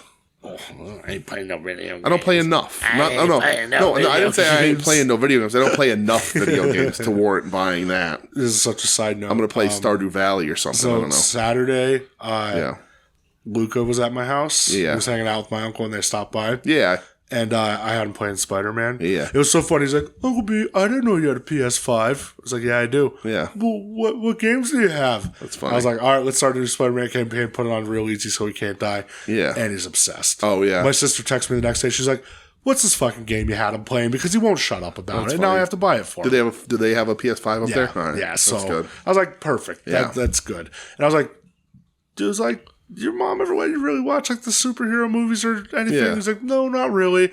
I was like, dude, and I even texted my sister. I was like, yo, if he ever wants to stay at the house, we'll have a fucking movie night. I'll get popcorn. Let's just have a good time. The kid's into that stuff and nobody else is. He doesn't get exposure to it. Exactly. Oh, exactly. Yeah. God damn, we gotta save the youth. Right, exactly. We gotta get the youth early and saddle them with an expensive space-taking habit. Yeah. I bought Nora records on vinyl, and we're gonna buy. Takes up a lot of space, and it's expensive. Right, exactly. It's not practical in almost any way. Of course. And you have to, you gotta saddle the youth with that. Otherwise, the economy crumbles. That's a fact. If kids don't grow up knowing they can spend their money on useless shit that's gonna depreciate and then have to be sold off after they die, how's the economy going to handle itself? That's the Ute gone wild. Right. This fucking Kenny Jericho Young Bucks bullshit. Yes. Get it away. I hate it. I just hate it so bad. It's real bad. Oh, I hate it so bad. It's so bad, and the Bucks are still mad. Look at us, we're mad. God. We were supposed to be the elite, Kenny, and now we're mad. I hate it. It's the same fucking story that the Bucks have done. This is the third time they're running this fucking thing back in AEW. Yep. Hangman's going to have to get involved, I guess, right? Because it's going to be Kenny Jericho and Ibushi, and they're Hanger and they're not Ring of Honor Trios champions anymore because they're mad about it. This match at Full Gear is gonna stink out loud. Listen, I love you, Kenny Omega. He's not God. I love everything he fucking does, but he's not God. He cannot. I do not see him actually being able to carry those three idiots to a good match. I liked what he said. He's just like, haven't I, we've been down this road before where, you challenge me and you don't think I'm good enough, and then I just beat your ass a bunch. Right. He's like, did it with Ibushi, did it with Hangman. Do you guys not remember that? Mm-hmm. And then he says, hey, maybe you guys will stop acting like a bunch of spoiled little bitch-ass children. Right. I was like, they're mad. Let's go. Yeah. And he walks off, and then Jericho says to him, the same thing, we're going to beat your entitled asses, and then just so you know, I actually have my own locker room. Go away. Stop it. Jericho, get away from Kenny Omega. Get away from him. Leave him alone. Let him fucking do his own thing. Because this pisses me off. Yeah. It stinks, man. This promo stinks. So bad. The program stinks. That is the ultimate piss break match at that fucking pay-per-view. Yeah. There's going to be pissing in your bathroom. There's going to be a rush to the bathroom at Tsunami Network North where you have to circle around. Pee off your That's porch. fine. You can pee in the woods. I pee in the woods all the time. Pee my pants. Whatever. Miles Davis does. Samoa Joe versus Keith Lee. Yes. This is Meat Central. It is. Big boys slapping meat. Yep. meet forever. What do you think about the end result? Well, so the Samoa Joe vacates the title. I want to see more of this, Keith Lee. We've talked about it before. I like big meaty boy Keith Lee. Yeah, me too. It's good against Samoa Joe. This is the Keith Lee I like. Right. It's interesting because to legitimize Joe going after Max for the title, which has been running for a while, he can't take a loss. So, right? Not a clean one anyway. So here was my theory on that. Mm-hmm. Nobody watches Ring of Honor television, DJ. Nobody. Do you think maybe they could have just had him lose it on there? And then on Ring of Honor? Yeah. And then just don't mention it on AEW television? It's tough because Samoa Joe is so popular that if Samoa Joe came out with the team without it, people would be like, wait, what happened? You think? Yeah, okay. I think so. I think people watch Joe enough and that like just to do it unexplained, people would be too wondering what happened. I think Keith Lee would have been a decent guy to beat him for. I don't think anybody would have been like, oh, Keith Lee can't beat Joe. That's what I mean. Like why couldn't Keith Lee have... I don't think he could take the loss here. Okay. And I think... Tony Khan loves tournaments. Yeah. There's going to be a Ring of Honor tournament, I'm sure. And that tournament should be filled with like one or two former Ring of Honor TV title holders. Ishii. And then, yes. Like when Ishii was like, what is this? Right. And then... Mark Briscoe. Right. So, and then young talent. And, maybe Mark wins it at the end of the day because that's, he's been going after that for a while. Ed said he wants Ethan Page to win it. Yeah, that's another good one too, right? I think it should be filled with like one or two Ring of Honor veterans that can do a job for some newer guys. And Ethan, I'm going to count as a newer guy here, meaning a guy who hasn't held a title in AEW yet or Ring of Honor, and elevate someone that way. It's sort of Joe's eyes are on the prize and he can't be distracted by somebody coming for this belt. I get it. It's awkward. I think it's awkward because it's not something we've seen in wrestling ever, if not a long, long, long time. Yeah, it's very rare that like, I'm done with this, so I'm going to vacate it. But, he did break the record. Yeah. He, I don't know that, like, I other than him just having a loss on TV without any build, I don't think there's time or really it'd be hard to build somebody up to make this a significant loss. It's sort of like the same thing with Roman. Like, Joe's had that for so long. Who the fuck beats him? Yeah, who beats him? And so it's awkward. I think it's an idea that is unique in a way, and that's what turns people off. But at the same time, I'm like, oh, it's the Ring of Honor TV title. Who gives a shit? Who cares, right? Everybody cared about that title because Samoa Joe had it. Yeah. Which brings me to the question that I wanted to ask. The man made the title. Has Samoa Joe ever had a down period in his career? Was there? Because I mean this is a genuine question that I can't answer because there's a lot of his career that I didn't watch. Some of the TNA stuff, yeah, and it wasn't his fault. It was like creative stuff. Speaking of, it wasn't his fault. Shout out Gene Snitsky. What the fuck? Sure. Yeah, there was some TNA stuff where like Taz came in to be like his manager. Oh, that's weird. But was Joe bad in the ring then? No, right. Joe's never been bad in the ring. Right. It's crazy. Like Samoa Joe has never been bad in the ring. No, never. It's wild. I fucking love that dude. Like, right. And I was just watching this and I was like, he is over the last 20 some years. Like, there's like 3 guys that have been as consistent as him in the ring. And has worked as much as he has to maintain that consistency. It's wild. Yeah. He is a fucking man. He's a tried and true, like, you know what you get, and it's awesome professional wrestler. Yeah. He is really fantastic. Agreed, brother. Yeah. Julia Hart.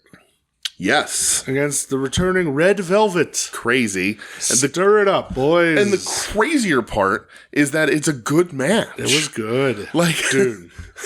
Julia Hart, man. It's crazy. She's fucking good. She's getting really good. Julia Hart, actually good. Yeah. Like, Red Velvet, whoever told her to wear that dumb fucking apron entrance bad gear. Choice. Bad idea. Bad idea. Do not come down. Yeah. Like, stop you're baking brownies. Get out of here. Get out of here. But, and like, I don't dislike Red Velvet. I think she has, she's had that action figure out not that long ago. God. She's back from a horrible injury. Sure. She returns to a company that her Jade's gone. It's a completely different fucking landscape. But she's not very good. She's not terrible. She's in the middle of the pack in that company. Passable. But this match ends up being good. Yeah. Julia Hart again does a few things really well, and that's all she needs to do. Julia Hart too. There's a little nuance if you noticed on her moonsault, which I love. Yeah. She doesn't land like flat on her knees anymore. I noticed on the way down, she turned more to land on her hip. Oh, yeah. I was like, perfect. Right. That's smart. Right. Because I noticed there was a match before the pay-per-view against Statlander. There was a match she had on Dynamite or a Collision where she landed it and you could tell she was like, ow, this fucking hurt. Yeah. Listen, you want to talk about moonsaults? Right. Go ask fucking Muda about doing moonsaults and what it does to your knees. Okay? Absolutely. Fucking destroys them. Go ask Bluda. Okay. Go ask the great Bluda. Yeah. Yes. So then we get the Mariah May little promo deal. She's here. She kisses RJ City on the cheek. Well, you also at the end of that Julia match, you get Sky Blue, Willow, and Statlander. Statlander, ladies and gentlemen. Let's talk about that real quick. Bringing it. The last bunch of weeks, Statlander has been like, yeah, I'm just going to show everybody that I'm like the hottest girl in this division. Yep. But stacking against Julia Hart a little bit. That's 3 potential like matches she's got there. Kind of, because it's weird, like, Stat pushed Sky Blue out of the way to get in Julia Hart's face, and then Sky looked at Statlander like, who the fuck are you? Yeah, interesting. But hey, look at that. We actually have 2 stories going on in the women's division. Shocking. Possibly even 3 if you count the Outcasts. Yes. But the Mariah May, she's here. Right. She kisses RJ City on the cheek because he's like, oh, I like kind of know Toni Storm, and I might be able to get you to meet her. Right. And real happy. Right. Main event time. Did you see that clip that somebody posted of RJ City on that Disney show where he was playing an Egyptian? I sure did. Hilarious. Oh, and he was like, you're going to get me canceled. Yeah. Main event. Switchblade versus Briscoe. Dude. Again, like, just one of those matches where it's like, yeah, this fucking works. Right. This is really good. Yeah. Why haven't these guys done this sooner? Right? I love Mark Briscoe. Me too. I love that the crowd loves Mark Briscoe. So much. I love Redneck Kung Fu. Absolutely. I love everything about him. Yes. This was great. I'm so happy to have Mark back. Yeah. And what's that? Shocking. Another really good Switchblade match. Right. Yeah. Who'd have thunk? And the stealing the title belt is a very shaky concept in wrestling. It can go really bad. They've done this well. The Switch is making it work. And so these matches are for the fake belt. Yeah, he says, this is a title eliminate, it works really well, and he's having quality matches. Yeah. So it's crazy that like MJF is having good matches against random people, random talented wrestlers for a belt he doesn't have, and then Switchblade is having good matches for the belt that he does have but doesn't officially hold. It's really funny how that works. It's good stuff, and they're both of them having good matches only helps to elevate what their match is going to be when they finally get hands on each other. I can't wait for that. Switchblade wins, so they make it official. MJF Switchblade for the title. Yes. At Full Gear. MJF runs out. He beats down Bullet Club Gold and hits him all with the Dynamite Diamond Ring. Sure does. Switchblade powders. MJF cuts a promo on him. Just talking about, hitting all of his lines, basically. Right. Right. And then the lights go out. And it pops up on the big screen. The Acclaimed getting the shit beat out of them backstage by 4 by the ninjas. Masked assailants. Yes, sure. Anthony Bowens takes a bump getting thrown through the glass. That's such a good visual. Yeah, for sure. And there was somebody in it, which was it was an weird office space or something. Yeah, it was funny. And then there's 4 guys beating them down, and they just pan back, and it cuts, and then it's just the devil face on the screen. Yeah. And it shows Max running to the back and trying to help the Acclaimed. And then Samoa Joe comes walking up being like, looks like you don't have any friends. Yeah, he's run out of friends, champ. Yeah, and he talks because he wants to be Max's partner to defend the Ring of Honor titles. And then Joe gets a shot at the AEW title. Right. Where I don't know where this is going. I don't know. Because now you had the Bullet Club or Switchblade got jumped, which made you think, they're helping MJF. Right. Oh, damn. But even this week on TV, they said it looks like everybody who helps MJF is getting beat up, and that wasn't the original case. That's not how it started. Right. So Switchblade got jumped. Yep. When he confronted MJF. Yes. And now the Acclaimed get jumped when they help MJF. Mm-hmm. So it's like, I know everybody's like, oh, it's just Roddy and the Kingdom and Kyle O'Reilly. I don't think it is. We'll see. I don't know. We'll see. Could be, but I don't know that it is. Yeah, I don't know. Yeah, it's going to be interesting. I think it's... Does the reveal have to be at the pay-per-view? I don't know. I think it does. Yeah, I think probably. Yeah. When Max gets the belt back, it's because that's got to be Max's next challenger, right? We got to figure out who it is. And then Max is going to have to assemble a team to, whatever. Sure. Oh, well, when the hell is there War Games stuff? Does that happen at the beginning of the year? Yeah, it already happened this year. Oh, but does it? Well, how close is the coming back around again? Oh, I don't know. Because you think, the Devil is 5. Yeah. Plus, now remember, there's a pay-per-view at the end of that's true too. December called World's End, and it's in Long Island. Yeah. So you would think that would get revealed at this next pay-per-view, and then in Long Island it's Max. It's either Max versus the Devil impersonator, or it's Max and a team of 4 against whoever these masked assailants are. I don't know. I guess you do. I guess after the match, Max beats Jay White, and then the Devil's revealed. You would think, right? It'll be interesting. I think they have to nail this. I think they have to make sure, even if it means changing who it was initially, they have to make sure this is a huge reveal. Gotta nail it. I still think the best option is Britt. I think that would be the coolest. Yeah. And we haven't seen her in a long time. And then it's just Britt and whoever, to the whatever for tricking Adam or whatever. It's like Roddy maybe went to Britt to try to get, who knows? Who knows?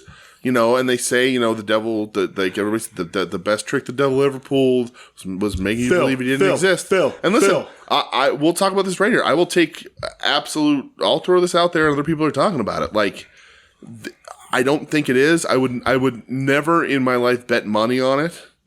But you could connect the dots on the wall, like you're looking for Pepe Sylvia, that this is Phil.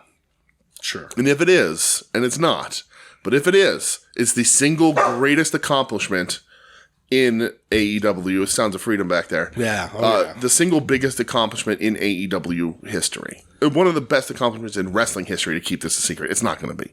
But it has the potential to be because there were 4 references to Phil on this show, including the breaking glass at the end, which people are also thinking it's Jungle Boy. If it's Jungle Boy, it's going to die a fucking death. It is going to die a goddamn death if it's Jungle Boy. But we'll see what happens. Yeah. Are you, will you join the Felicia? No. I will extend my hand. No. You could join the Felicia? No. Expect us. I tried to buy a Phil action figure. See? He's got his fucking hooks in you already. Rise, Felicia, rise. Phil. But yeah, it'll be interesting. We'll see. But yeah, I think the pay-per-view has to be the reveal for this.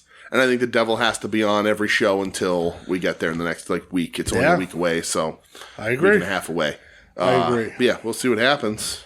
Well, we're going to see what happens as well when we go to Japan. But before we go to Japan, Terry Funk, he's got something to say. He's got to pick a bone with somebody.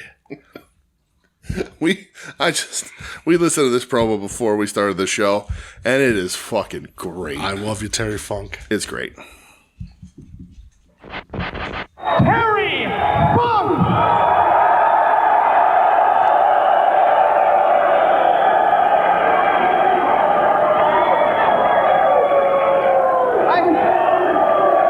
Do you realize that I am the living legend? Absolutely! Realize that I am the professor of funk you? Yes, You realize that?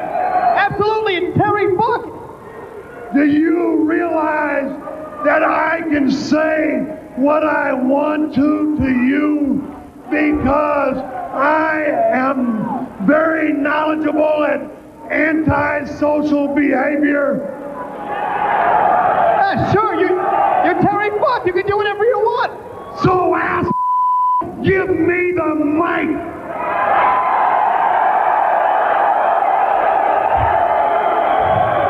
Now, ass, do you realize that I didn't get an invitation passion from you to be here tonight in Louisiana with all the hardcore fans. Do you realize Paulie dangerously didn't invite me to be here with all of you hardcore fans? So, funk you!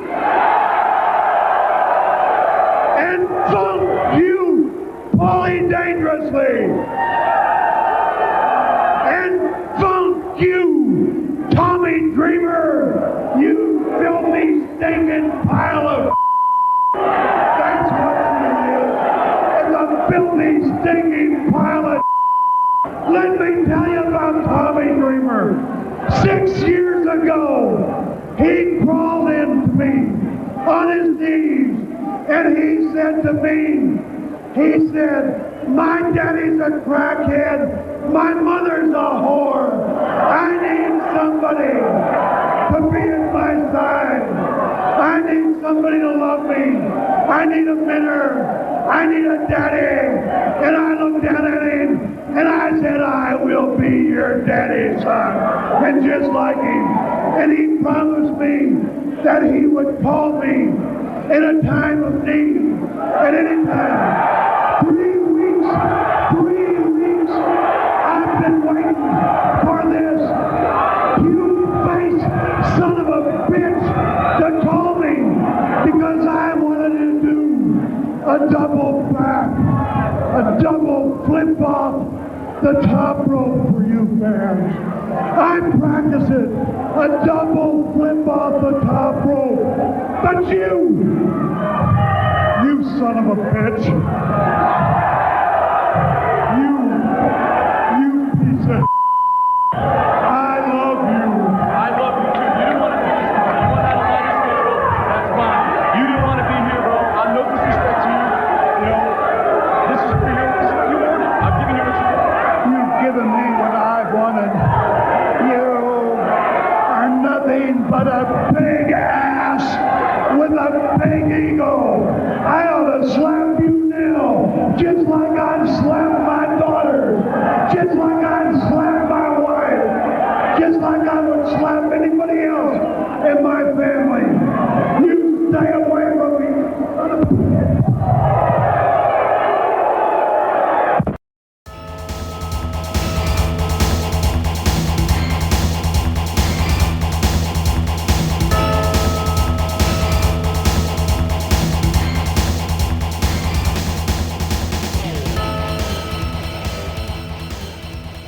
Look at us. Here we are. We're in Japan. We're back, baby. We're back. We're making stops. Well, I'm making stops at 2 companies. I don't know about you. I am too. 2 companies. All right. First company, we're swinging of them. by Two. All Japan. Starting All Japan. Okay. Got it. So, only watch the main event from All Japan Giant Series Hokkaido Edition Evening Show. Yes, exactly. Me too. This is for the Triple Crown Sure is. Championship. The champion, Yuma Aogi. Mm-hmm. The challenger, the new to All Japan Pro Wrestling, Katsuhiko Nakajima. His first match, not in All Japan recently because he's been there a whole bunch, but like his first match since officially leaving Noah Yeah, this is the is the first main one. event of All Japan. And, hey, pal, Yeah, buddy. we have a new Triple Crown champion. We do? In Katsuhiko Nakajima. Right. He wins. It goes about 25 minutes, I think. Somewhere around there. Yep. The kicks and chops in this match Yeah. are so mean. Yeah, it's just mean. It's full bore Nakajima. Yeah. It's the absolute right move. Yeah. I think he probably was promised this by All Japan, which is why he was like, I'm gonna bounce from Noah. Mm-hmm. Because again, not that listen, I love Noah. Noah, I remember when they split, we talk about this all the time. Like Noah was like this sought after amazing thing. Sure. Like my favorite wrestlers moved there. Like the pillars are amazing. The Triple Crown remains to me in my brain the most prestigious wrestling title on the planet. Yep. The IWGP has an incredible history also, but the Triple Crown is my belt. My belts. Yeah. Belts plural. Nakajima, if you're listening, I will extend this offer to you as I extend to everyone who holds that belt. You want me to watch All Japan on the regular? You want me to become my favorite professional wrestler? You want to become my favorite champion? Here it is. 3 belts back, please. Bring them back. Make brand new ones. Doesn't have to be the historic ones. I know they're out there. Bring them back. Bring new ones that look exactly the same, but new ones. Update them if you need. Shine them up a little bit. Yep. 3 belts. It's the fucking Triple Crown. Yeah. It's not the Triple Crown without 3 belts. It's just what it is. And I know that it's hard because the organizations they represent don't exist and all that bullshit. Sure. 3 belts, please. It's the Triple fucking Crown. Yeah. It makes it different than any other championship in the world of professional wrestling. 3 belts, please. Absolutely. 3 belts, Nakajima. Listen, you have the legacy of men who held those 3 belts. Yeah. So bring them back. Hold 3 belts, please. What's stopping you? Nothing. Nothing, right? Nothing. Bring them back. Nothing. Let's bring it back. Just like Ed Cody, everyone loves nostalgia. Oh, Ed. Ed, big fan of nostalgia. Big fan of nostalgia. Ed Nostalgia Head Cody is what I call him. I thought this match was awesome, It was really good. man. It was really, really good. Absolutely. It was funny when you have like Meltzer talking about it to be like, Oh, did he? yeah. So he in the Discord, Mike, he said, "All right, where can I find this Nakajima match?" Yeah. because Meltzer mentioned it, but didn't mention where it was, didn't mention who it was against. that's you funny. know, so then he ended up Does getting Meltzer the not link. normally cover All Japan? Probably not. Yeah. No. And I know Mike said he thought it was very good Yeah. as well. I know his critiques were like, AEW should just do this style match. Yeah. When people start being like, oh, you're getting too WWE, throw this at them. Do this. Yes. You know? Yeah. And he also said as well that if you're a main eventer in All Japan, you need to pick 1, maybe 2 solid colors from the color wheel Right. and run with it. And you know what? Because not this biker short, like all flashy. Right. No. And not allowed. Nah. And you know, I hadn't thought of that until he said it, but he's right. He's right. Because you know let's try and give the image of the glory days of All Japan. Yeah. Pick your color and run with it. Just do it. And the thing is that since those glory days of All Japan, a ton of wrestlers around the world have picked their color and ran with it. Pick it and run, brother. So let's do that. I don't need sparkles in All Japan, especially not if you're going to be killing people like they do in this match. Nope. Because the end, Yuma Aogi is knocked out. Oh, he's done. He's knocked out from the strike before the Northern Lights bomb. Yep. And then takes a sick Northern Lights bomb because Nakajima, obviously carrying the tradition of Kensuke Sasaki. As he should. Yeah. This match ruled 3 belts back or not. Yeah. I will probably watch every Nakajima Triple Crown defense. He's incredible. Because he was our guy, my guy, your guy in Noah. Absolutely. Yeah. He wrestles an interesting style. It's, there's not a lot of moves. There's a lot of beatings. He wrestles a brutal style. But obviously this is an attempt to pump up All Japan, right? Of course. They made an offer to one of the bigger stars from a different company that are connected, will forever be connected. And, first match in, after leaving, he's been there for a bit, so people know who he is and, whatever. But, he wins that Triple Crown. That's what you're supposed to do. And I will probably watch every defense. Yeah. Because Nakajima, because I already love him, can be the guy that then gets me to love other guys that he's facing. And I thought about this watching that match. Yeah. I know because you've been having some trouble Having connecting trouble. with anybody. Having some there, trouble. So, but if I get a guy who has a great match, and this match is very good. I've seen Yuma before, so I'm not clicking. This match is very good. Yeah. But I love Nakajima. So give me some guys I don't know. Even some guys I do. Give me Nakajima Suwama. Let them fucking kill each other over this fucking belt. So cool. But yeah, let's see what the fuck is going down here. And make me love that Triple Crown belt again. Ed said it's official. All Japan is back. All Japan's back, baby. So let's go to another Japanese company. Yes. New Japan Pro Wrestling ran Power Struggle. Right. And so we didn't watch Power Struggle on this, but we have not mentioned yet that as recording this, the 9th this morning, they launched their app. Yeah. Finally. Fine. We've been doing this show about for 4 years. For years. Everybody has. Screaming about it for longer than the show's existed. Right. New Japan World is easy. Yeah. But not as easy as it could be. No. Wrestle Universe, probably still the best service. I would say so. But I got it on the Roku. Yep. I have it on my phone. I put it on my Google TV. Right. Great. Oh, I love it. The full catalog isn't there, but all the G1s are. A lot of the Super Juniors. And it's not just the final matches; it's the full shows. Right, which it's is the awesome. full things, which is great. And it's a little weird because the older shows weren't spread out like the older tournaments weren't spread out like it is now. Yeah. Over 30 days or whatever. Some of them happened in one night. Right. Yeah. So that's really cool. The first thing I watched on it was the WCW and New Japan Super Show 2. Yeah. Which was the first time they ran a giant show on January 4th. I learned that today. Yep. And that eventually becomes what Wrestle Kingdom is. The Egg Dome, baby. Yeah. I watched one match off of it. It was Muda, the great Muda in blue, believe it or not. The blue. Versus Sting, also in blue. They matched. Versus the Steiner Brothers. But the interesting thing about this, because it's on New Japan, and this was probably always on the New Japan World. It was. But it was just easy for me to find here. Has all the dark matches on it, which weren't released in the U.S. I love that. Which is awesome. That's so cool. So that's really cool. Yeah. And it has some stinkers. Because El Gigante's on that show. Well, but you watch your mouth about El Gigante. But yeah, that's really cool. The app looks nice. They got to beef it up. They will. They're gonna be running updates and stuff. Yeah, everybody instantly wants that. Like I saw some people in that fucking major group. This sucks. Mm-hmm. Oh, it got even worse. Coincidentally, one of the guys in that is one of the guys who was trying to pile on me in the other conversation today. So, oh god, yeah, fucking losers. Yes. So yeah. New Japan Power Struggle. We got that app to watch new stuff. When the old stuff happens, it's going to be great. Yeah. But you're giving me easy access to watch New Japan shows with Wrestle Kingdom right around the corner. I don't have to cast to my television anymore. Right. I don't have to worry about my phone's battery dying. Not at all. Like, I don't have to do any of that shit. It's right on my TV. Oh, I love it. It's awesome. And I saw too if you use it on your iPhone, they give you the option to cast it right from the app or to do Apple AirPlay from the app. So if you have Apple TV, it's easy that way too. Cool. So you said you only watched 3 matches from this show. 3 matches. I watched 4. Okay.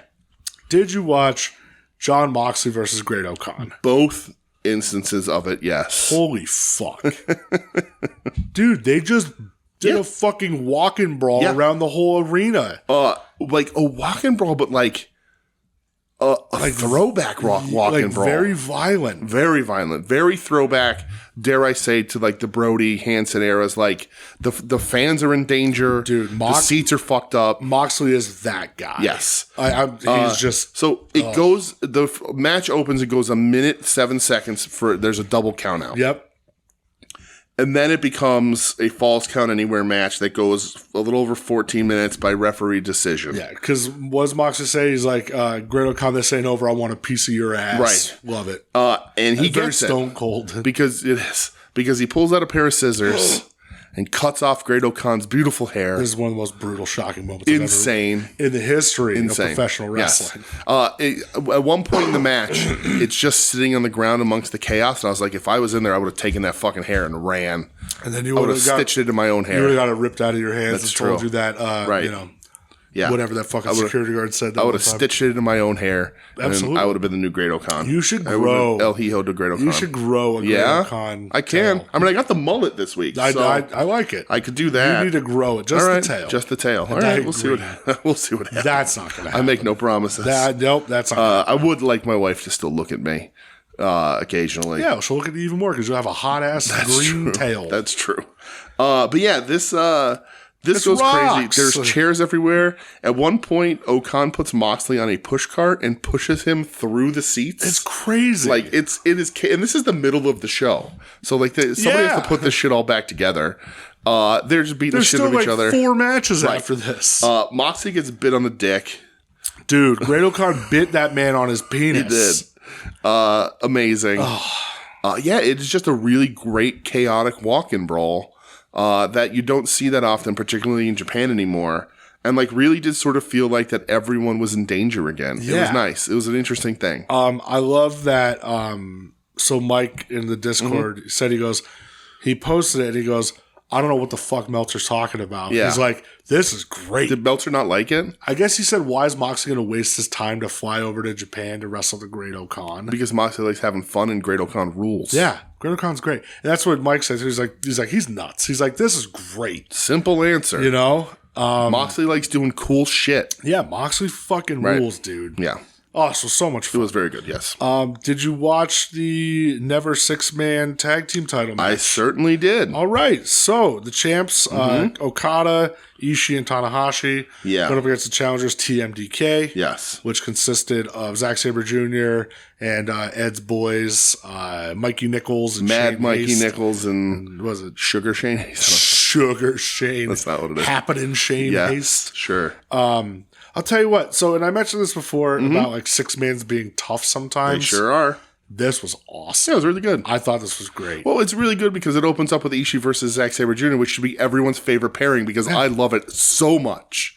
And then every they have time. another go around in the match They later. do, yes. And I again watch this. I'm going, oh, DJ's gonna love this. I can't describe it, but like they are so good together. They are such opposite styles that have such great chemistry in the ring. Yeah. It's so much fun to watch. So like I'm watching this and I'm like I want to watch it because like their Never 6-man run has been really good. Yeah, it has been. I love Sabre Jr. Haste and whatever. Shane are okay. Shane and Mikey Nichols. They're good. I know Dwicki really likes those guys. I think those are the guys he really likes, right? no, he likes dudes in Team Filthy. Oh, right. Was Yeah. it West Coast Wrecking Yeah, Crew? you're right. Yeah. But anyway, somebody likes them. Ed. Yeah. But Ed fucking loves them. Of course he does. and they're fine. Yeah. But like like Ed doesn't like Zack Sabre Jr. I love Zack Sabre Jr. Ed, you're nuts. And yeah, like I just thought this was a ton of fun. And Ishii Zack Sabre Jr. gets me so excited every time it happens. Yeah. But a down note in this match is Tanahashi goes to hit the high fly flow and misses. And he eats all that fucking mat. Like, Sure did. knees and face first. And here's the thing, though. Tanahashi was looking good. He was looking fine, right. He was looking spry. Oiled up, Yep. ready to go. He's getting into Wrestle Kingdom shape. Right, here. right. He's looking good. The knees are looking okay. But when he did that, and he didn't even bounce. Nope. He just Thud. He thudded on that mat face, like Yeah. like nose and knees hit at the exact He same sure time, and I did. was like, "Oh, Tana, Just a big old thud. oh boy." But this is really good. It's a very fun 6-man. Yeah. A lot of stuff happens in it. And like I don't know, these guys are seemingly unbeatable. I imagine Wrestle Kingdom will probably. No. No, you don't think so? No, because I think they're teasing for Wrestle Kingdom Tanahashi versus Sabre. For the, For the TV, TV title? title. Okay. That's perfect. 15-minute time limit for Tanahashi Yeah, here. absolutely. And then He just has to work out, but he has to do some squats before the match so he enters oiled up. he's got to be real Yeah, stretchy. 15 minutes ain't enough for his knees to get worked out. No. This one goes 16-15. That's why he was able to pull it off. And then we get a video after the match. Oh, I didn't see a video after the match. You sent it to me. Oh, did I? Yeah. What is it? Brian fucking Danielson. Oh, this was here? This was here. Oh, okay. Challenges. I said it. Yeah, I said it to you, Yeah. but I don't know where it was on the show. Right. Challenges Okada. Right. For Wrestle Yes. Oh, yeah, right. Kingdom. Fucking put it in Yes. my veins, brother. Yes. So we're getting Danielson Right. Okada at Wrestle Yeah, Kingdom. absolutely. As Holy we said shit. last week when the talk about his broken orbital bone, which apparently he got in Andrade's match, went into the 6-man Yeah. to work the angle, to use it to get the surgery to build to Wrestle Kingdom. You wanna know why he he did wasn't that? missing Wrestle Kingdom in any He's way? a goddamn professional. Because he's a professional wrestler. He's not missing. He wasn't missing this match. He wasn't missing Wrestle Kingdom. Nope. He'll wear a fucking he could have Cody broke Rhodes his arm mask. again. It wouldn't have mattered. Right. Yeah. Did you see that dude? I think he's on the Raiders. That linebacker who broke his hand the 1 week, finished the game, got surgery in the middle of the week, and then played the next game too. Sicko. He's just like that's your perfect Raiders player. Like fucking he's a fucking sicko. monster. I don't know who he is. Big bald white guy, but like you gotta he Bill just Romanowski. right exactly. But yeah, Just Bill. He's Bill Romanowski just looking for Kerry Collins' jaw. oh, that clip haunts me still. But yeah, Brian Danielson, Kazuchika Okada. Yeah. Wrestle Kingdom. Let's fuck. So what's Ishii gonna do? Who's Ishii gonna lose to at Wrestle Kingdom on the pre-show? You know what? I'm still thinking it. Him Shingo for the never. I still think it's gonna be Shingo Eddie. Yeah, that makes sense. I think so. It'll be Shingo Eddie. Now it's starting to Yeah. flesh out a little bit. Right. Tana and Zack Sabre Jr. Yeah. Okada, Danielson. We'll talk a little bit later about another development. Actually, fuck it. We'll talk right now. Was Shingo Eddie for both titles? One title? I don't know. I think probably. That's the tricky part. I would guess just for the never. You would think. Yeah. You do it just for the never. Shingo wins, gets the right to challenge for the strong. They do that on a U.S. show, and Eddie wins. That makes sense. You didn't watch the junior heavyweight title match? Nope. Hiromu versus Taiji Ishimori? Nope. Why not? I saw that the one review of it said that Ishimori looked like he came back a little too early and wasn't full Ishimori. No. So I didn't watch it. That's silly. Yeah? Yeah. I saw the end of it. These two have great chemistry, man. I saw the end of it where Ishimori walks away and Hiromu talks about who he wants next and challenging with Despy and everything. So that's also going to be a Wrestle Kingdom. Yes. Hiromu versus Desperado. This match was good though? Yeah, okay. It was fucking awesome. I saw, not even on Cage Match, I saw some people all around saying it wasn't up to their par. I think people have Hiromu fatigue. Yeah. I know Tim's had Hiromu fatigue for years. Yeah, I don't get it. I love Hiromu. But I do because he's had this title reign now for a long time. Almost a year. And it's what's really been done with it? Yeah. Not a ton. Yeah. You know? He keeps teasing he's going to work Taguchi, so then I know what's going to happen with it. Well, damn right. But yeah, man, this was really good, I thought. I love Taiji Ishimori. I'm glad you're saying he looked... part of it was because fine. I didn't want to watch a half-assed Ishimori. I was like, nah, wait, I don't want to see him. Because he's not Bullet Club anymore either, right? Because he's not a killer enough with... I don't know. There's a little, what's going on with Bullet Club, who's in, who's out, sort of with Kenta and Chaso and really? Okay. and Fale and Ishimori. Because Bullet Club they're calling themselves Bullet Club War Dogs. They all are now? I think so. Oh, yeah. weird. Okay. So we didn't talk about what that fucking thing is. Well, dude, he looks like shit. Yeah, he looks fucking terrible. But anyway, main event. What were you? Nothing more about the Ishimori match? No. It was just I thought it was really good. Good. You know, I'm happy to see Ishimori back working. Yeah. Again, I think people are starting to get Hiromu fatigue. You think Despy gets that title at Wrestle Kingdom? Yeah, I think so. absolutely. Too. I think he has to. Finally. Why the fuck not? Said he had to take time off for surgery. I love Desperado, Me too. This year, between all of his the tag stuff and then the death match stuff, he's just Despy rules. I fucking love that dude. Yeah, for sure. Main event for the UK US title, whatever you want. It's both. They're going to replace it. Well, but we'll get there. I'm jumping ahead. The champ, yes. Will Ospreay, yes. The challenger, Shota Umino. One of the Reiwa Musketeers. Did you watch the press conference from the day before Ospreay cutting the promo on with Shooter? No, I saw the little hype video they showed before it, but I didn't see the press conference. So fucking good. Okay. Ospreay just screaming at him I can't leave this place in your hands because you don't show the heart, you don't show the fight. Oh. And he goes, you need to fight for these people. Okay. You need to fight for yourself. And he goes, it's time to step up and be a man. Okay. And it was oh shit. I know a lot of people saw the press conference and were like, well, Ospreay's leaving. Yeah, right. Dude, this match is it's fucking phenomenal. Yeah. It goes 40 minutes. We said at the beginning of the show, I said you agreed the year Ospreay's year, right? I feel I know we have our year-end show. Yeah. But it's just fucking science sealed delivered already. They ran on commentary who he's beaten, and they ran it in the little show before, the little package beforehand. And it's everybody. It's everyone. And then and I think going into this, I was like, oh, Shota, good for him. I love Shota. We're big fans. He's, you're a huge guy. I am. I'm more of a Shota guy. And then poor Red Narita. He's getting lost in the shuffle. He is, because I might like Kosei Fujita more than I like Red Narita. Yeah. But anyway, this might be match of the year. Yeah, I know. Mike in Discord, he goes, "This is it." I'm gonna have to look back and review because Ospreay's had 6 match of the year contenders, I think. Dude, the fucking run that he is on, it's incredible. Yeah, the people they're having him beat, and I like commentary was in G1 he beat Okada in 16 minutes, and here he did this, he beat Kenny in this much. It took him 40 minutes to beat Shota Umino. Yeah. Welcome to the show, Shota. Anybody who questioned you before can't fucking do it now. Agreed. Yep. The one thing that Ospreay is doing really well that I didn't find him capable of in past years is giving. Yep.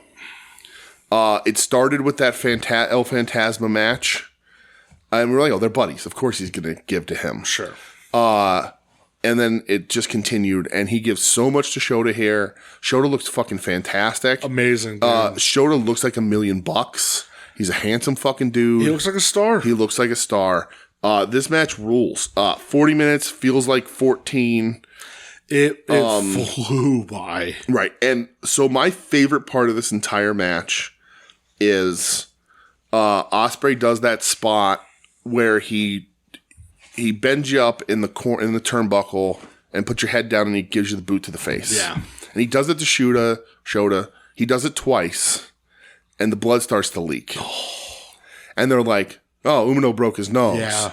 And Umino gets out of it and just dead-eye no-sells to Ospreay. Yep. And I was like, holy fuck. I got goosebumps thinking about like when he just like, he walks up and the blood is coming and you can see he's fucking pissed. And like his nose is busted for sure. And like he's just walking forward, and Ospreay's trying, and he's just walking through everything.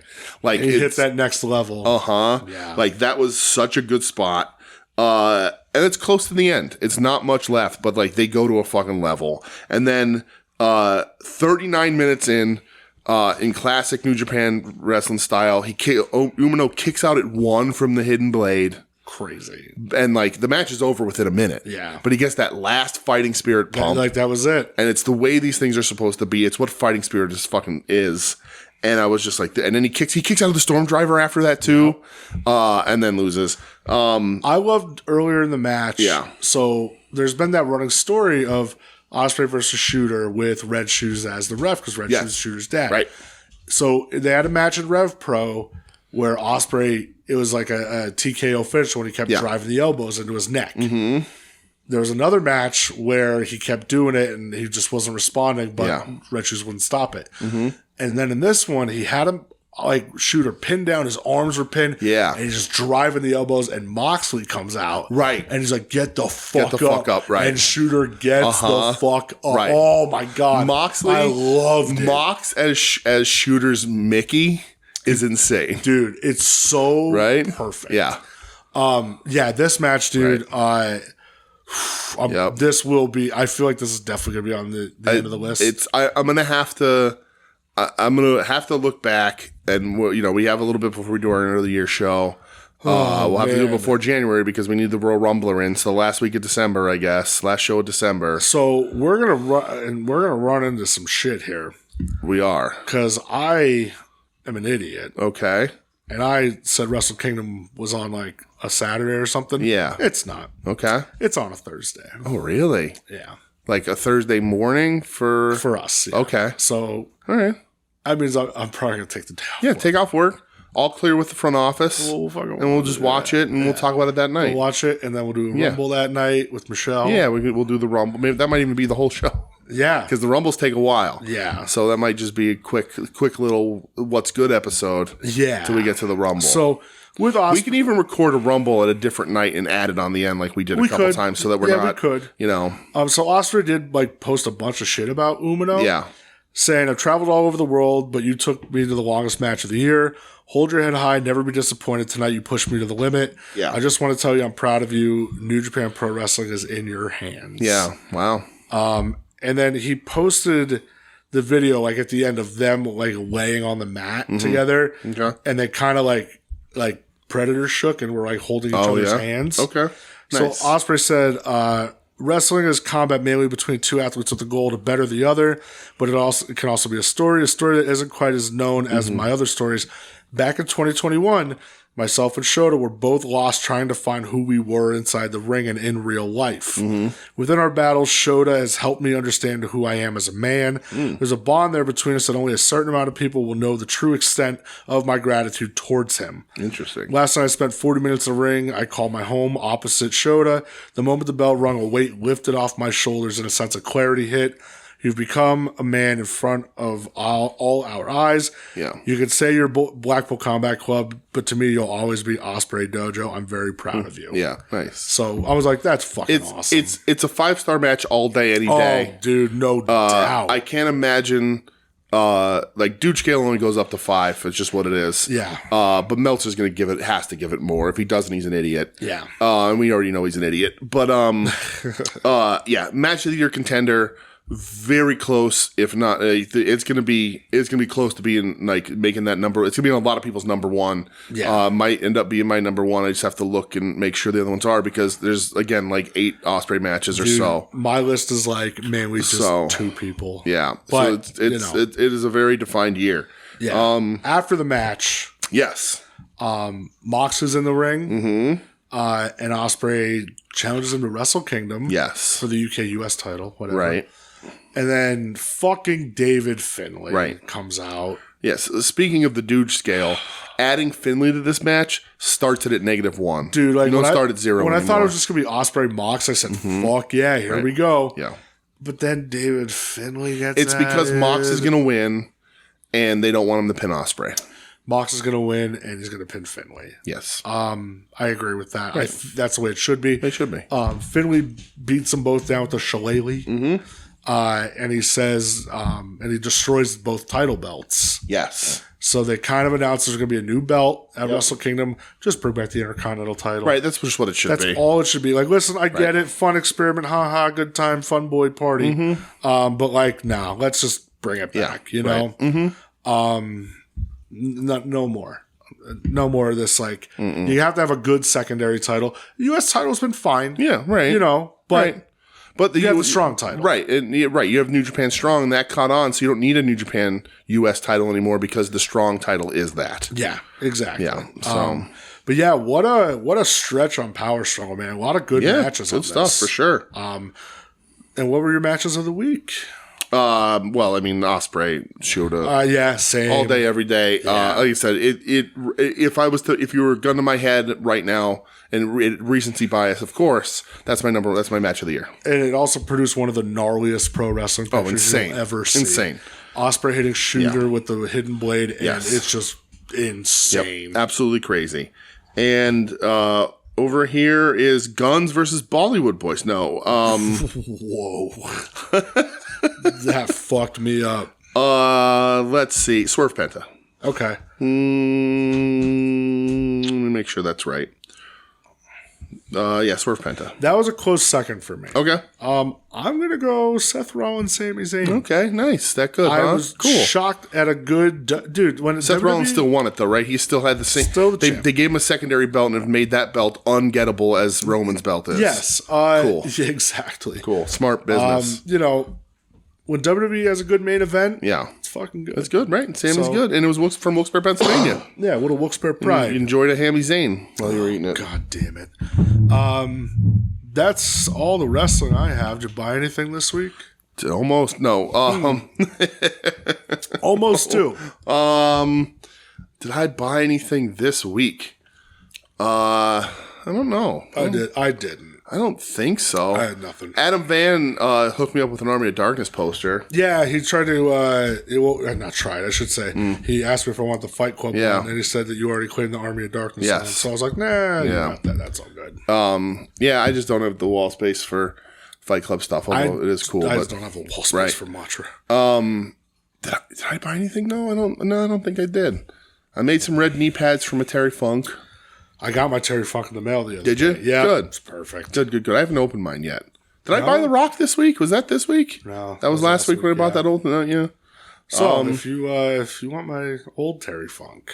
Well, whatever you want to do, brother. I want to do a little custom job. I'll paint them up. I'll paint them up. Whatever you want to do. I feel like I bought something, but I don't know that I did. I didn't. I for sure did. I bought some comics, but that's it. Yeah, nothing.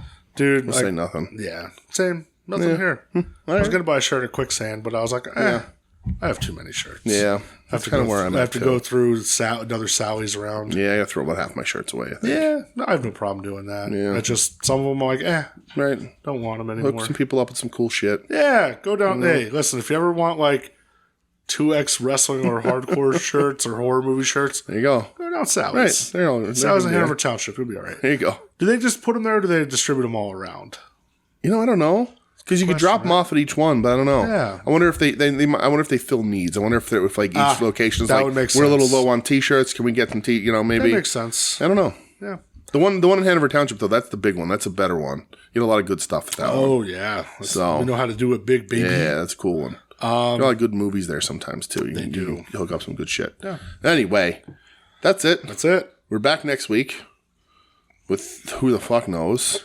Leading up to a pay-per-view. Yeah, big pay-per-view build next week. New Japan paid off. All Japan paid off, so who knows what's going to happen. But I'm sure there's going to be wrestling, and I'm sure we'll be here to talk about it. We shall. Yeah, that's it, right? We'll get out of here. Soon to be named network. Make sure you listen to At Odds so you can listen to our pick in the gender-neutral monarch. Yeah, because we followed the fucking rules. We followed the rules that were put in place. Absolutely. That's all I'm going to say. Absolutely. We followed the rules. Right. You laid them out, we followed them. Exactly. We followed. Listen, if you want to amend the rules to play your fucking game, that's fine. Do it next year. Do it next year. We just followed this year's rules. We follow the rules. Yep. We're not rule breakers. No. Right. And we will break them. But listen, At Odds. We'll see what's happening. There's rumors of something cooking up for Thanksgiving, so we'll see what happens around there. But Friendsgiving. But thanks for listening. This has been We Need Wrestling. You can find us online at WeNeedWrestling.com, on social medias until they start charging us for it. At We Need Wrestling on Facebook and if they Twitter. Ever start. Facebook said that in Europe, so Facebook got hit with a bunch of fines in Europe for violating things. So they said they're going to start charging Europe like a bunch of money a month to use Facebook to make up for those fees. And if it's a success in Europe, there's no way they're not going to bring it over here. And I just won't have those apps anymore. No fucking way. Media. You're out of your mind. I don't use it a ton to begin with. Right. My mom doesn't need to see my post enough for me to pay for it. Yeah. But Twitter, Instagram at We Need Wrestling. All that kind of happy horse shit. We're a proud member of the Soon to Be Named Network. Good way to put it. At STBN Network on Twitter, soon to be named network.com, soon to be named network.tumblr.com. All the shows there. At Odds with Wrestling, Longbox Heroes After Dark, Final Wrestling Place. All the shows that the TNM shows do that some aren't on the network, but they're all great. Listen to them. Just waiting for the new Hayabusa. I don't even know if we've been teased a new Hayabusa, but it'll happen. One a month. Sign up for that on Patreon. Listen to Conversations with Joe. Yes. He's rocking and rolling on those. There's Wings on Wings, our other show. Yes. We're going to be doing the Stranger Things box set in a couple of weeks of new hot sauces. So we're going to try and jump on that train, see how they are. Yeah. And now that Michelle and I are less busy with stuff, we can finally start posting on social media again. There you go. For that show. So listen to that. I think we're going to have a full house when we record this week. We haven't had a five-seater in a little while. Yeah. So that's going to happen. Check out all those shows. Have fun with them. And you can email us at We Need Wrestling if you need any questions or concerns. We'll be back next week. We should go get some ramen. Yeah? All right.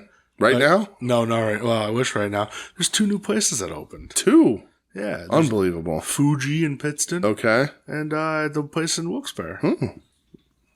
You like ramen? Who doesn't like ramen? Everybody likes ramen. Do you like ramen? Ramen? To the people listening. Oh. Do you like ramen? Let us know. WeNeedWrestling@gmail.com. Do you like ramen? Yeah, do you like ramen? If ramen was a professional wrestler, what professional wrestler would ramen be? There were 2 world wars at the same time?